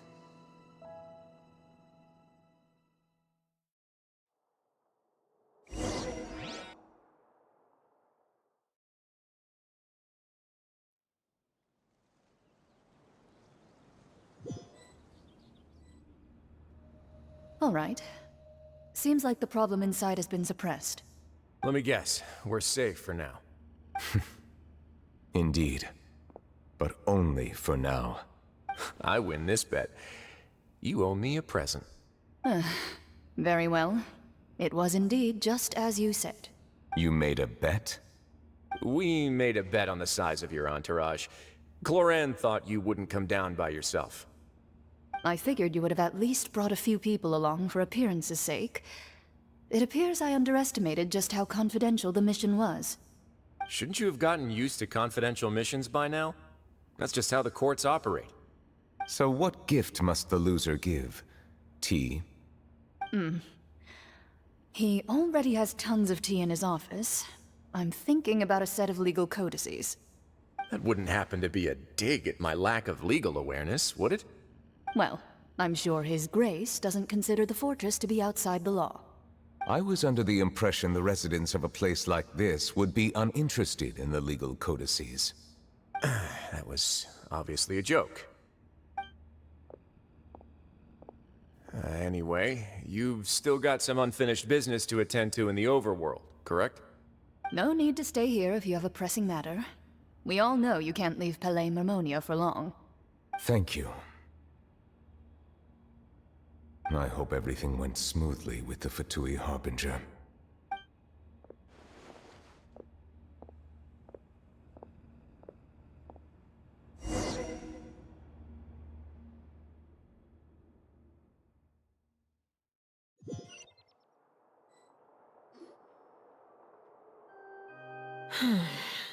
I must say, we've spent long enough playing house. Miss Furina, as the Hydro Archon, I am sure you understand the exact meaning of the phenomenon we just witnessed. Or should I say, that's what I originally thought. But looking at your expression, was I wrong? And you haven't a clue? What are you trying to say? At this point, I don't think there's any more need to speak as diplomatic representatives. Allow me to speak to you now as just a Fontainian. You know the prophecy by heart, and also that every part of it is being proven true. Yet, here you are relaxing, drinking tea, and eating desserts as if it's all nothing more than a few stray bugs in your garden. Do you really think that's acceptable? The prophecy's hanging above our necks like a guillotine. Every faction is looking for a way to either avert the disaster or save their own. Even the orphans of the House of the Heart have devoted everything to saving their homeland. But you? It beggars belief just how nonchalant and carefree you have been. From the very beginning, you, the god Focalor, you have utterly failed to take action. You're wrong. I've never ignored the prophecy, nor have I just been passing the time in self-indulgence. Retract your accusation and stop doubting the wisdom of the gods with such absurd conjectures! I am not alone in my doubts, you know. All the children of Fontaine may be harboring the exact same thoughts right now. Oh, great Hydro Archon. How are you going to save them? Save us? How are the people you've sworn to protect supposed to survive in a land that will soon disappear beneath the waves? I have my ways, And I've been working on them for all this time. Even if you look down upon me, you have no right to judge me. Fontaine will be saved. Even if I still cannot see the true future right now, as long as I continue on as I am, I will be able to hold my head up high!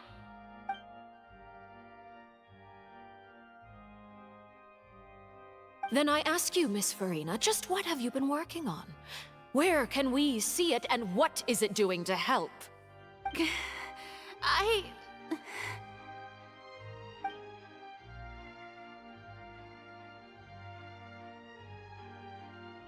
My machinations are just like the prophecy itself.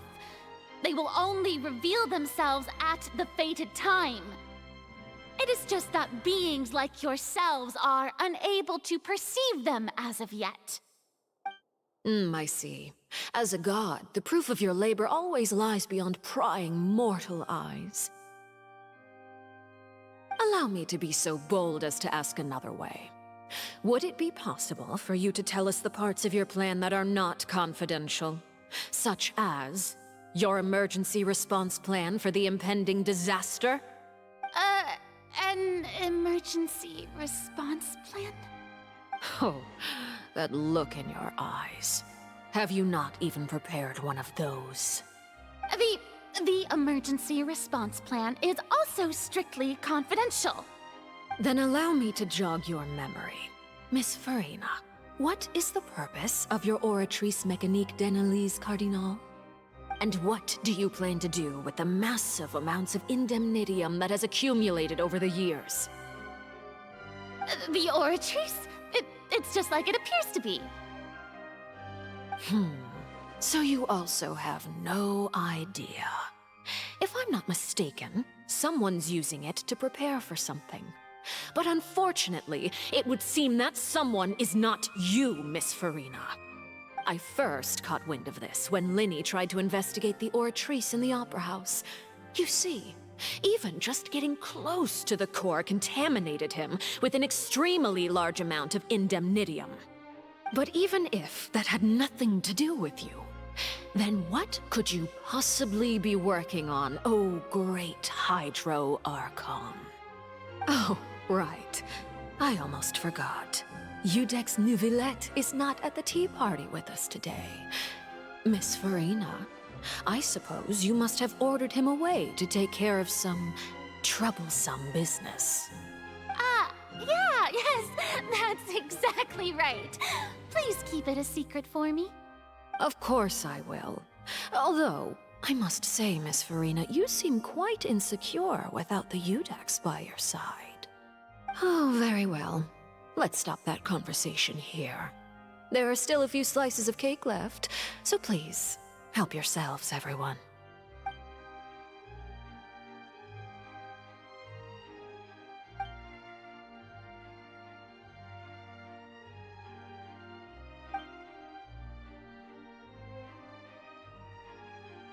Traveler, I heard that you were recently commissioned to handle a few matters on behalf of the Udex. Why don't you take an extra slice of cake? Those who work hard deserve gratitude and praise. You too, Paimon. Thank you. Paimon will take you up on that offer.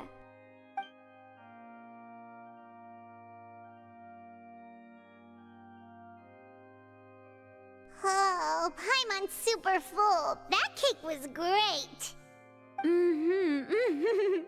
If it's on my tea table, it must be of the highest quality. Yes, and we must thank the knave for bringing these over as well. You're welcome. I'm sure the cake also felt greatly honored to be featured at Miss Furina's table. And I was merely catering to Miss Furina's tastes, seeking a chance to chat over tea. It is getting late. Why don't we call it a day? There are still a few matters that I need to take care of, so I must take my leave now. Very well. We'll end it here. Mind seeing me off, Traveler? We could use the opportunity to discuss Child before I must be on my way. Paimon's coming too!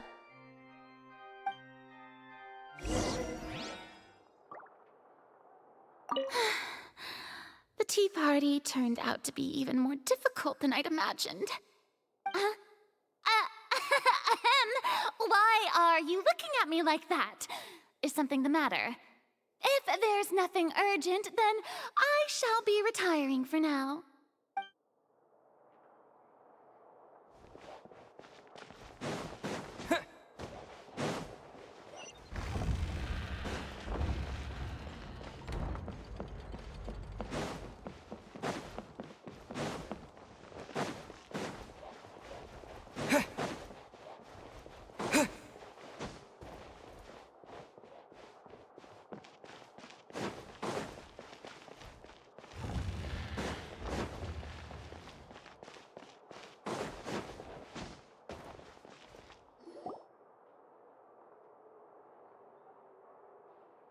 I'm glad that you were willing to come with me.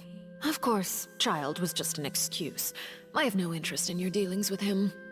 That's what Paimon thought. You lent your aid to the children of the House of the Hearth. As their father, I would like to express my gratitude. Do I look like an irresponsible father to you? The House of the Hearth is very important to me. You should know that I care deeply about my children. That was all. Formal topics should be discussed in formal settings, and informal topics in informal settings. I know you just returned from the fortress of Meripede. Relax. I have no intention of trying to get anything out of you. Linny, Lynette, and Fremine are still there, and I trust their judgment and abilities. They've all been working very hard and have always done all they can to fight back against anyone who tried to stop them, especially Linny. You mean Wriothesley. He's a tricky one to deal with. It's unfortunate that Linny's so eager to prove himself that he can't learn to rely on others, including me. By the way, and you can just consider this a bit of idle gossip, but what's your impression of Furina?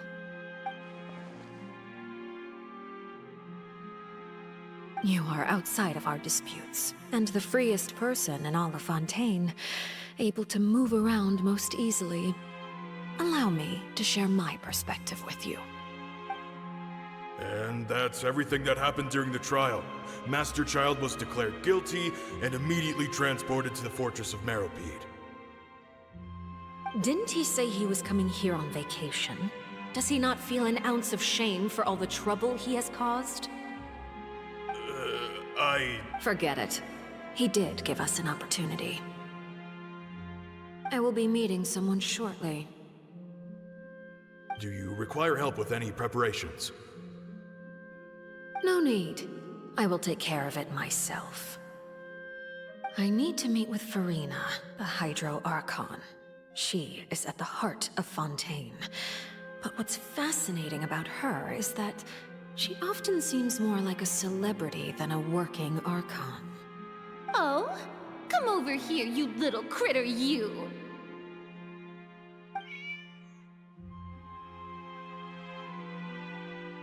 You dare to run from me? Stop right this instant!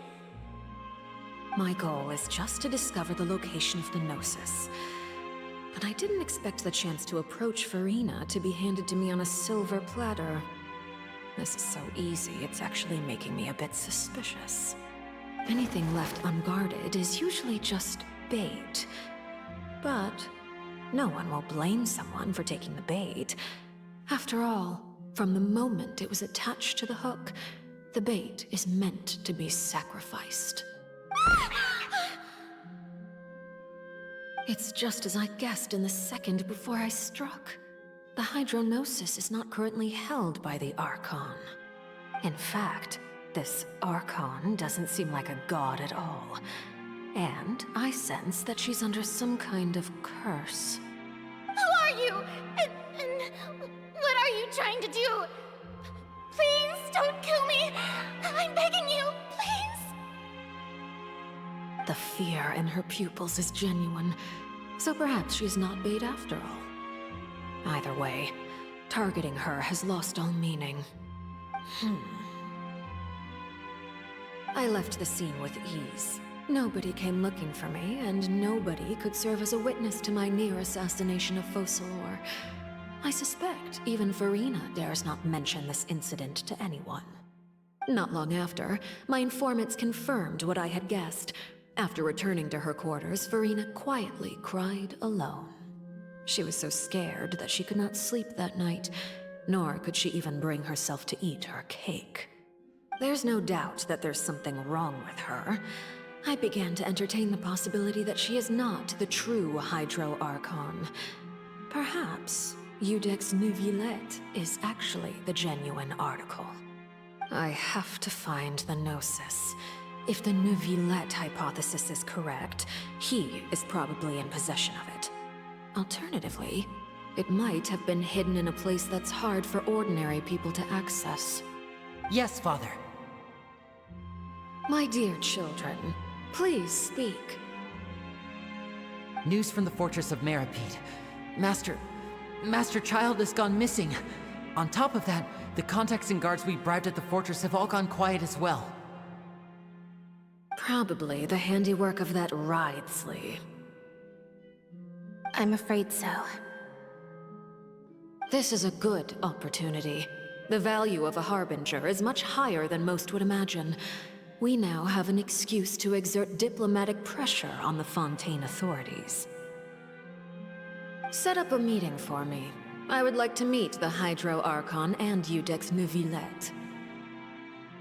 Oh, and I have an additional mission for you three. Yes, Father. Tartaglia's disappearance was not a part of my plan, but I can use it to make a breakthrough. With this as my excuse, I can ask for an official audience and continue my investigation of Furina and Iudex Neuvillette. The initiative belongs to the House of the Hearth. My wish to investigate the fortress of Meripede will be a front. Lenny and his group will be responsible for the actual intelligence gathering.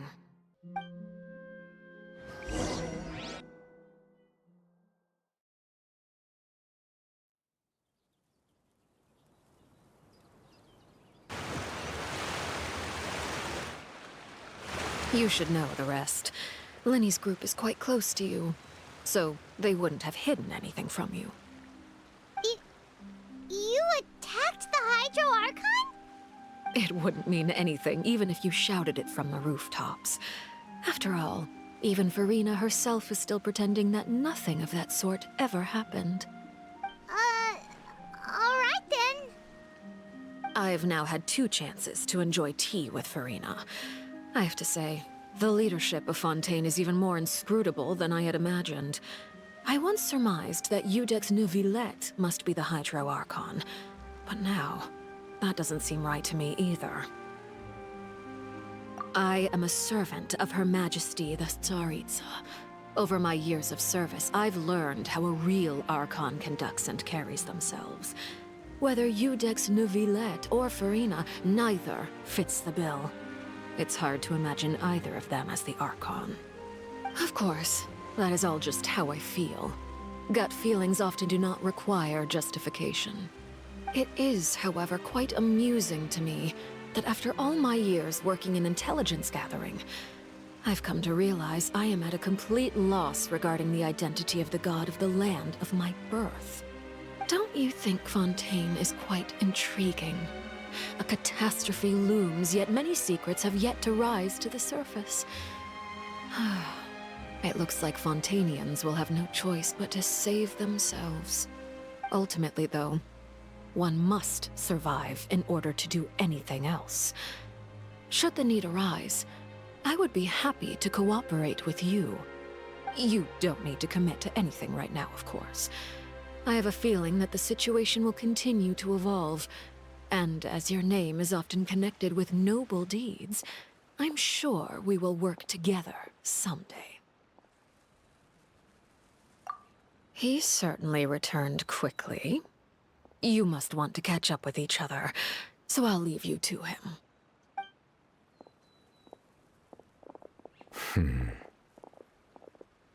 Neuvillette, is it over? For now, yes. But this issue will prove quite thorny in the long term. I'm concerned that sooner or later the prophesized events will occur. Thank you for protecting Furina. To put it simply, I used my power to force back the primordial sea and reseal the sluice gate.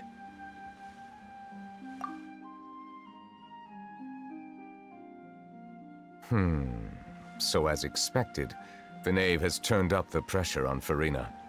She's trying to feel her out, though I'm still unsure as to her motives. Permission granted. Whoa. It can't be that you're the real Hydro Archon, right? But that's just a speculation on our part, though. You can't tell us? Then that's okay. We can talk about something else. We won't try to force you. You guys in Fontaine are super strange. If by the phrase, "you guys," you are referring to Furina and I, then although I'm not sure just what you are trying to imply, I must clarify that I do not share her positions on a multitude of topics. I believe so. The fortress has a long and complex history. It has seen much grief and suffering. And now, another catastrophe will soon be upon us. I mourn this turn of events. Huh? Why is it raining all of a sudden?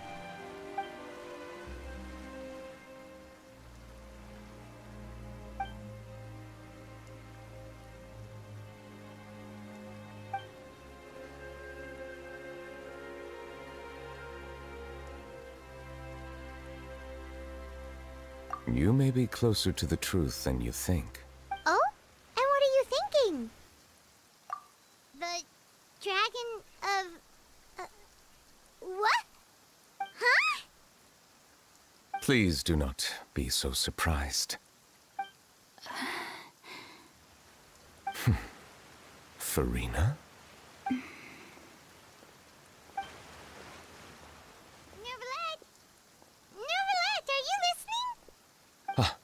My apologies. We were just guessing randomly. We didn't guess right, did we? You're not actually the dragon sovereign of water, right? Well, if you don't want to confirm or deny... You guessed correctly. I sincerely hope you'll be able to keep this a secret for me. Right, of course. We'll definitely help you keep it a secret. There's still something Paimon wants to ask you, though.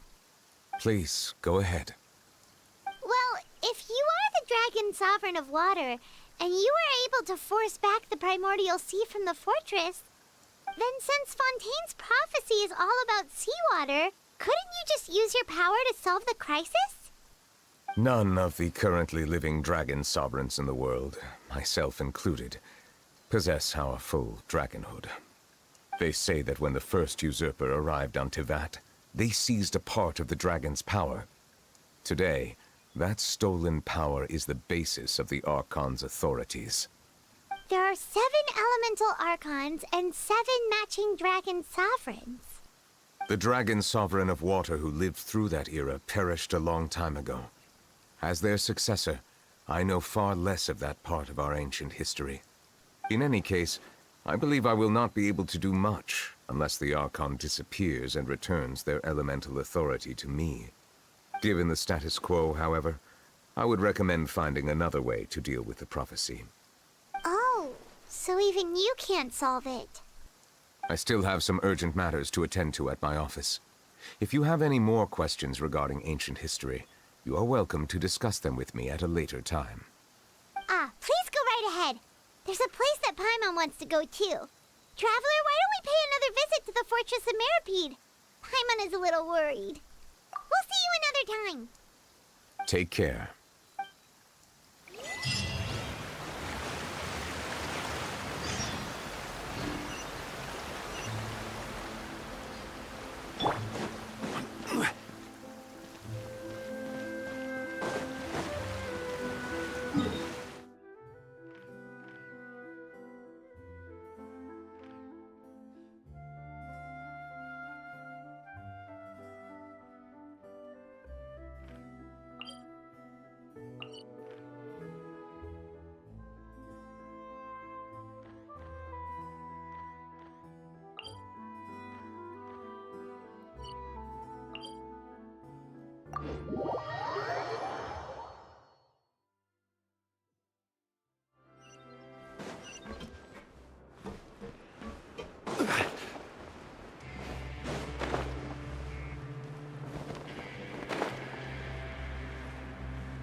You guys are back?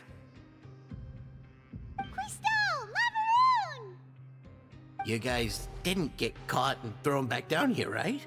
Huh? No, not at all. Ah, and here I thought you'd managed to escape from jail during all the commotion.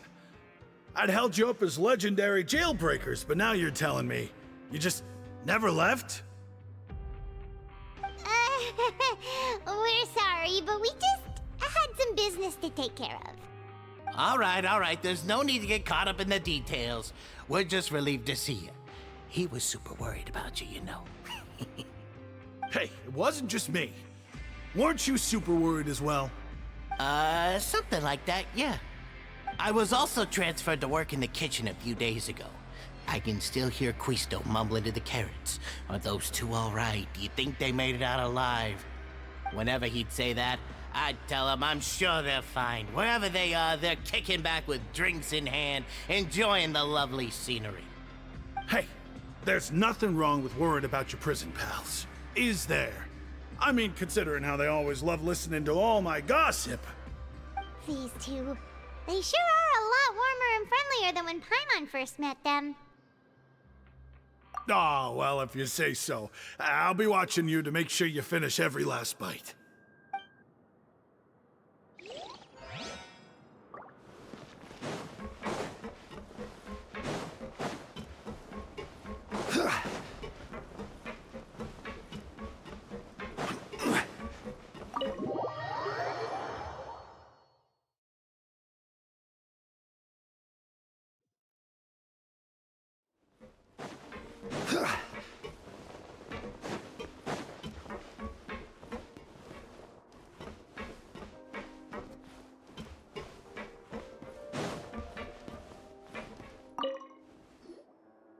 Courier, Miss Sijween told me you still haven't eaten.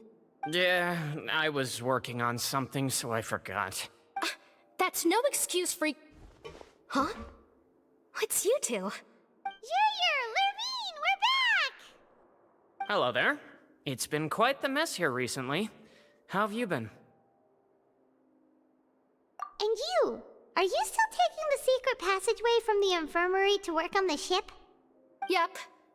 That is still top secret, though, so don't say a word to anyone.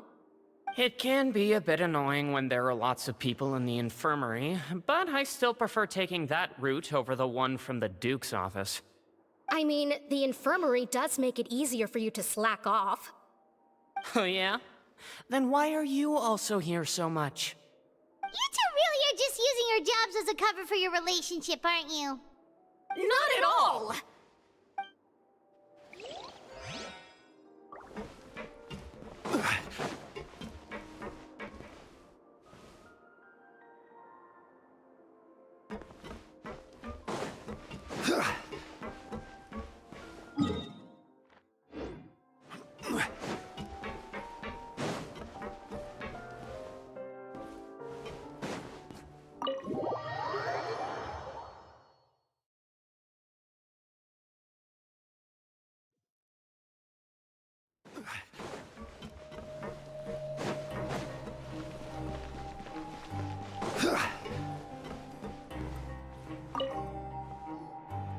Sijween! Traveler, Paimon, you're back! Are you still doing alright? Did either of you get hurt? We're fine, but what about you guys? It was such a huge mess. How bad was it? A few people sustained superficial injuries, but that's about the extent of the damage. Monsieur Nervulet paid us a visit. It was all thanks to him that we managed to suppress the crisis for the time being. Of course, we must also thank you for the help you provided. How did Nervulet know that he was needed here? Well, Miss Sure Roulette has strong resonance with the hydro element. When the water level rises, he can feel the waves produced. I ran into the bombshell bros while bandaging the injuries of the wounded. They were mumbling the whole time about how you just ran down without a word. I'm so relieved to see that you're both alright. If you're not too pressed for time, please stay with us a few more days. Just let me know if you get a craving for any particular dish, so I can have Mr. Walsey get your meals prepared. Oh, and please feel free to visit the infirmary for a break at any time. I'd like to take the opportunity to spend some more time observing your facial muscles as well. Your happy smiles are quite contagious, you know. They're so memorable, and I've missed them immensely while you were gone.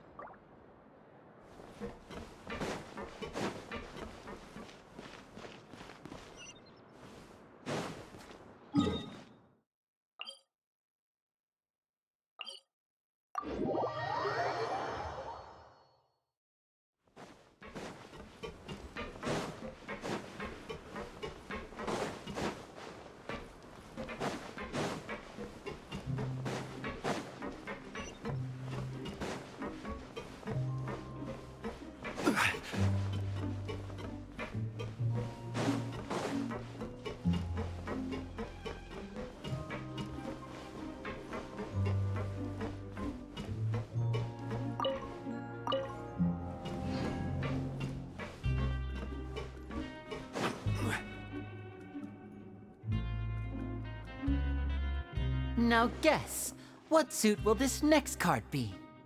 A bare-teeth cat? Well, well, look who it is. Traveler, Paimon. Hello, everyone. Looks like you're recovering nicely from it, eh? Mm-hmm. Thanks to everyone's support. Oh, right. I managed to work up the courage to thank Miss Clarant in person. Whoa, how did she react? She told me that it was nothing. It was as if saving a life wasn't a big deal to her at all.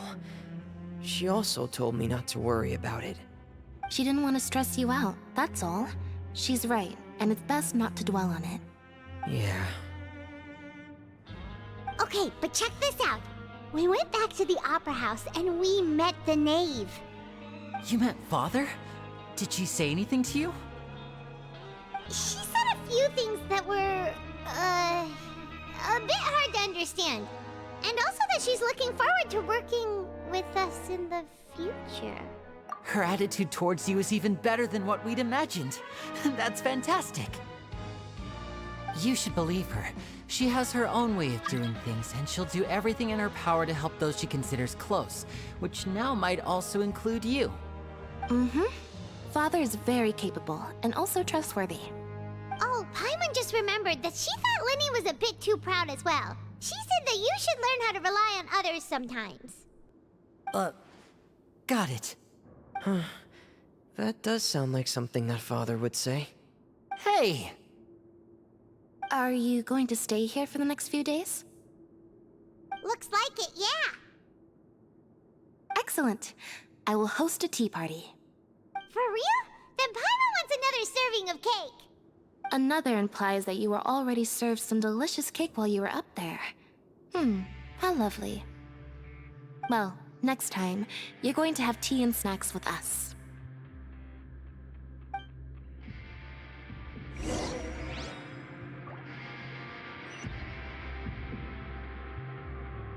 We should start preparing that tea party. Oh, that's a great idea. I'm all for it. I'll help you set it up.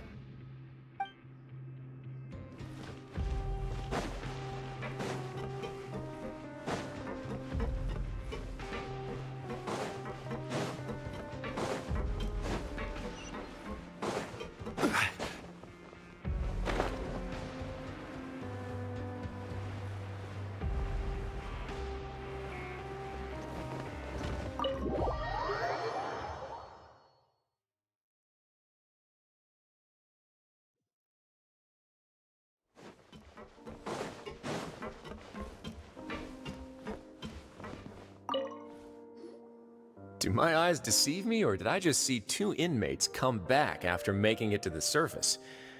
Some strange winds blowing of late. We wanted to see how the fortress is doing. Is everything still alright? We're fine, for the most part. Neuvillette came down and took care of the worst of it. If that's the case, why don't you just ask him to stay here? Oh, yeah, what a brilliant plan. Let's go convince the Udex himself to exchange the courts of Fontaine for a puddle of water in the middle of nowhere. He came here in a hurry and left without even stopping for a cup of tea. He did remember to take Miss Sigewinne's gift with him, though. He sure sounds super busy. Miss Clorinde has left as well. She also took her gift from Miss Sigewinne. Were the gifts milkshakes? Neuvillette got the milkshake. Clorinde received lipstick instead. Those aren't even remotely alike. Well, it's Neuvillette's own fault for making Sigewinne worried about his health by working so much. But besides that, our head nurse is still pretty fond of picking out beauty products for the ladies. Oh, and I have some gifts here for you as well. Are these from Sigewinne too? Nope, they're from yours truly. You've already wrapped up your work at the fortress, so you can return to the surface at any time. You haven't yet served your full prison term, however, so you may continue to use your cell until your term is up. For real? Then we could stay here for a really long time? You may access the cafeteria for free. Hooray! Just remember to come complete your paperwork once it's time for your release.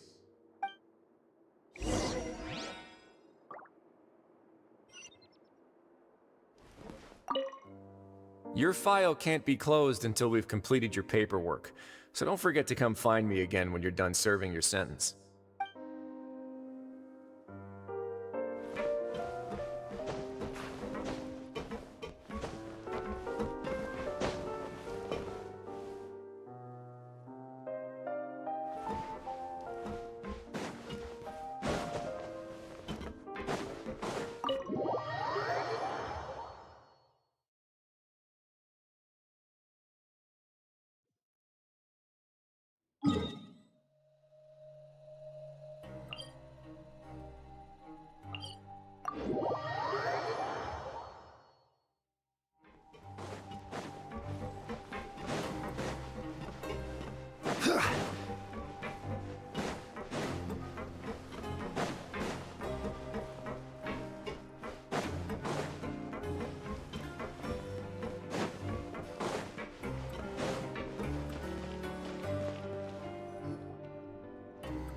We're back in our cell again. We're no longer prisoners, though, so it really doesn't feel the same.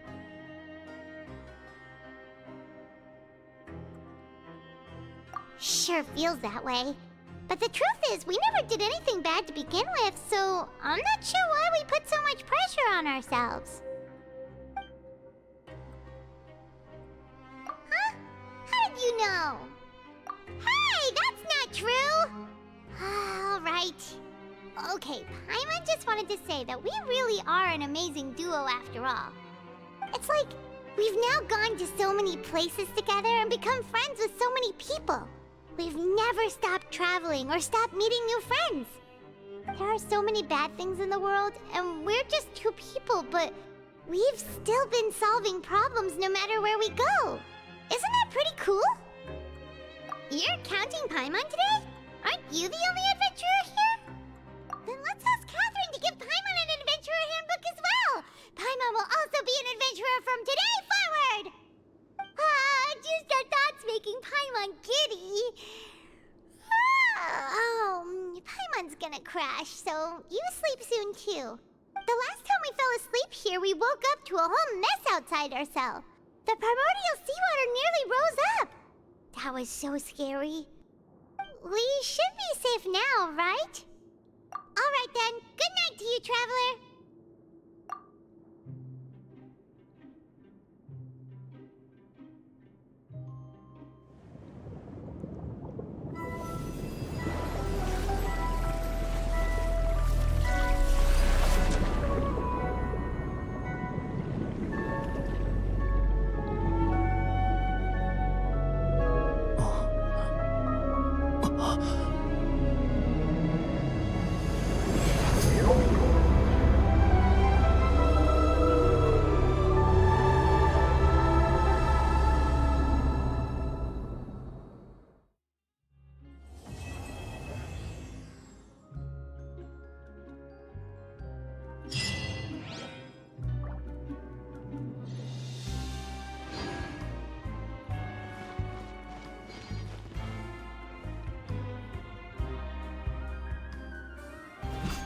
you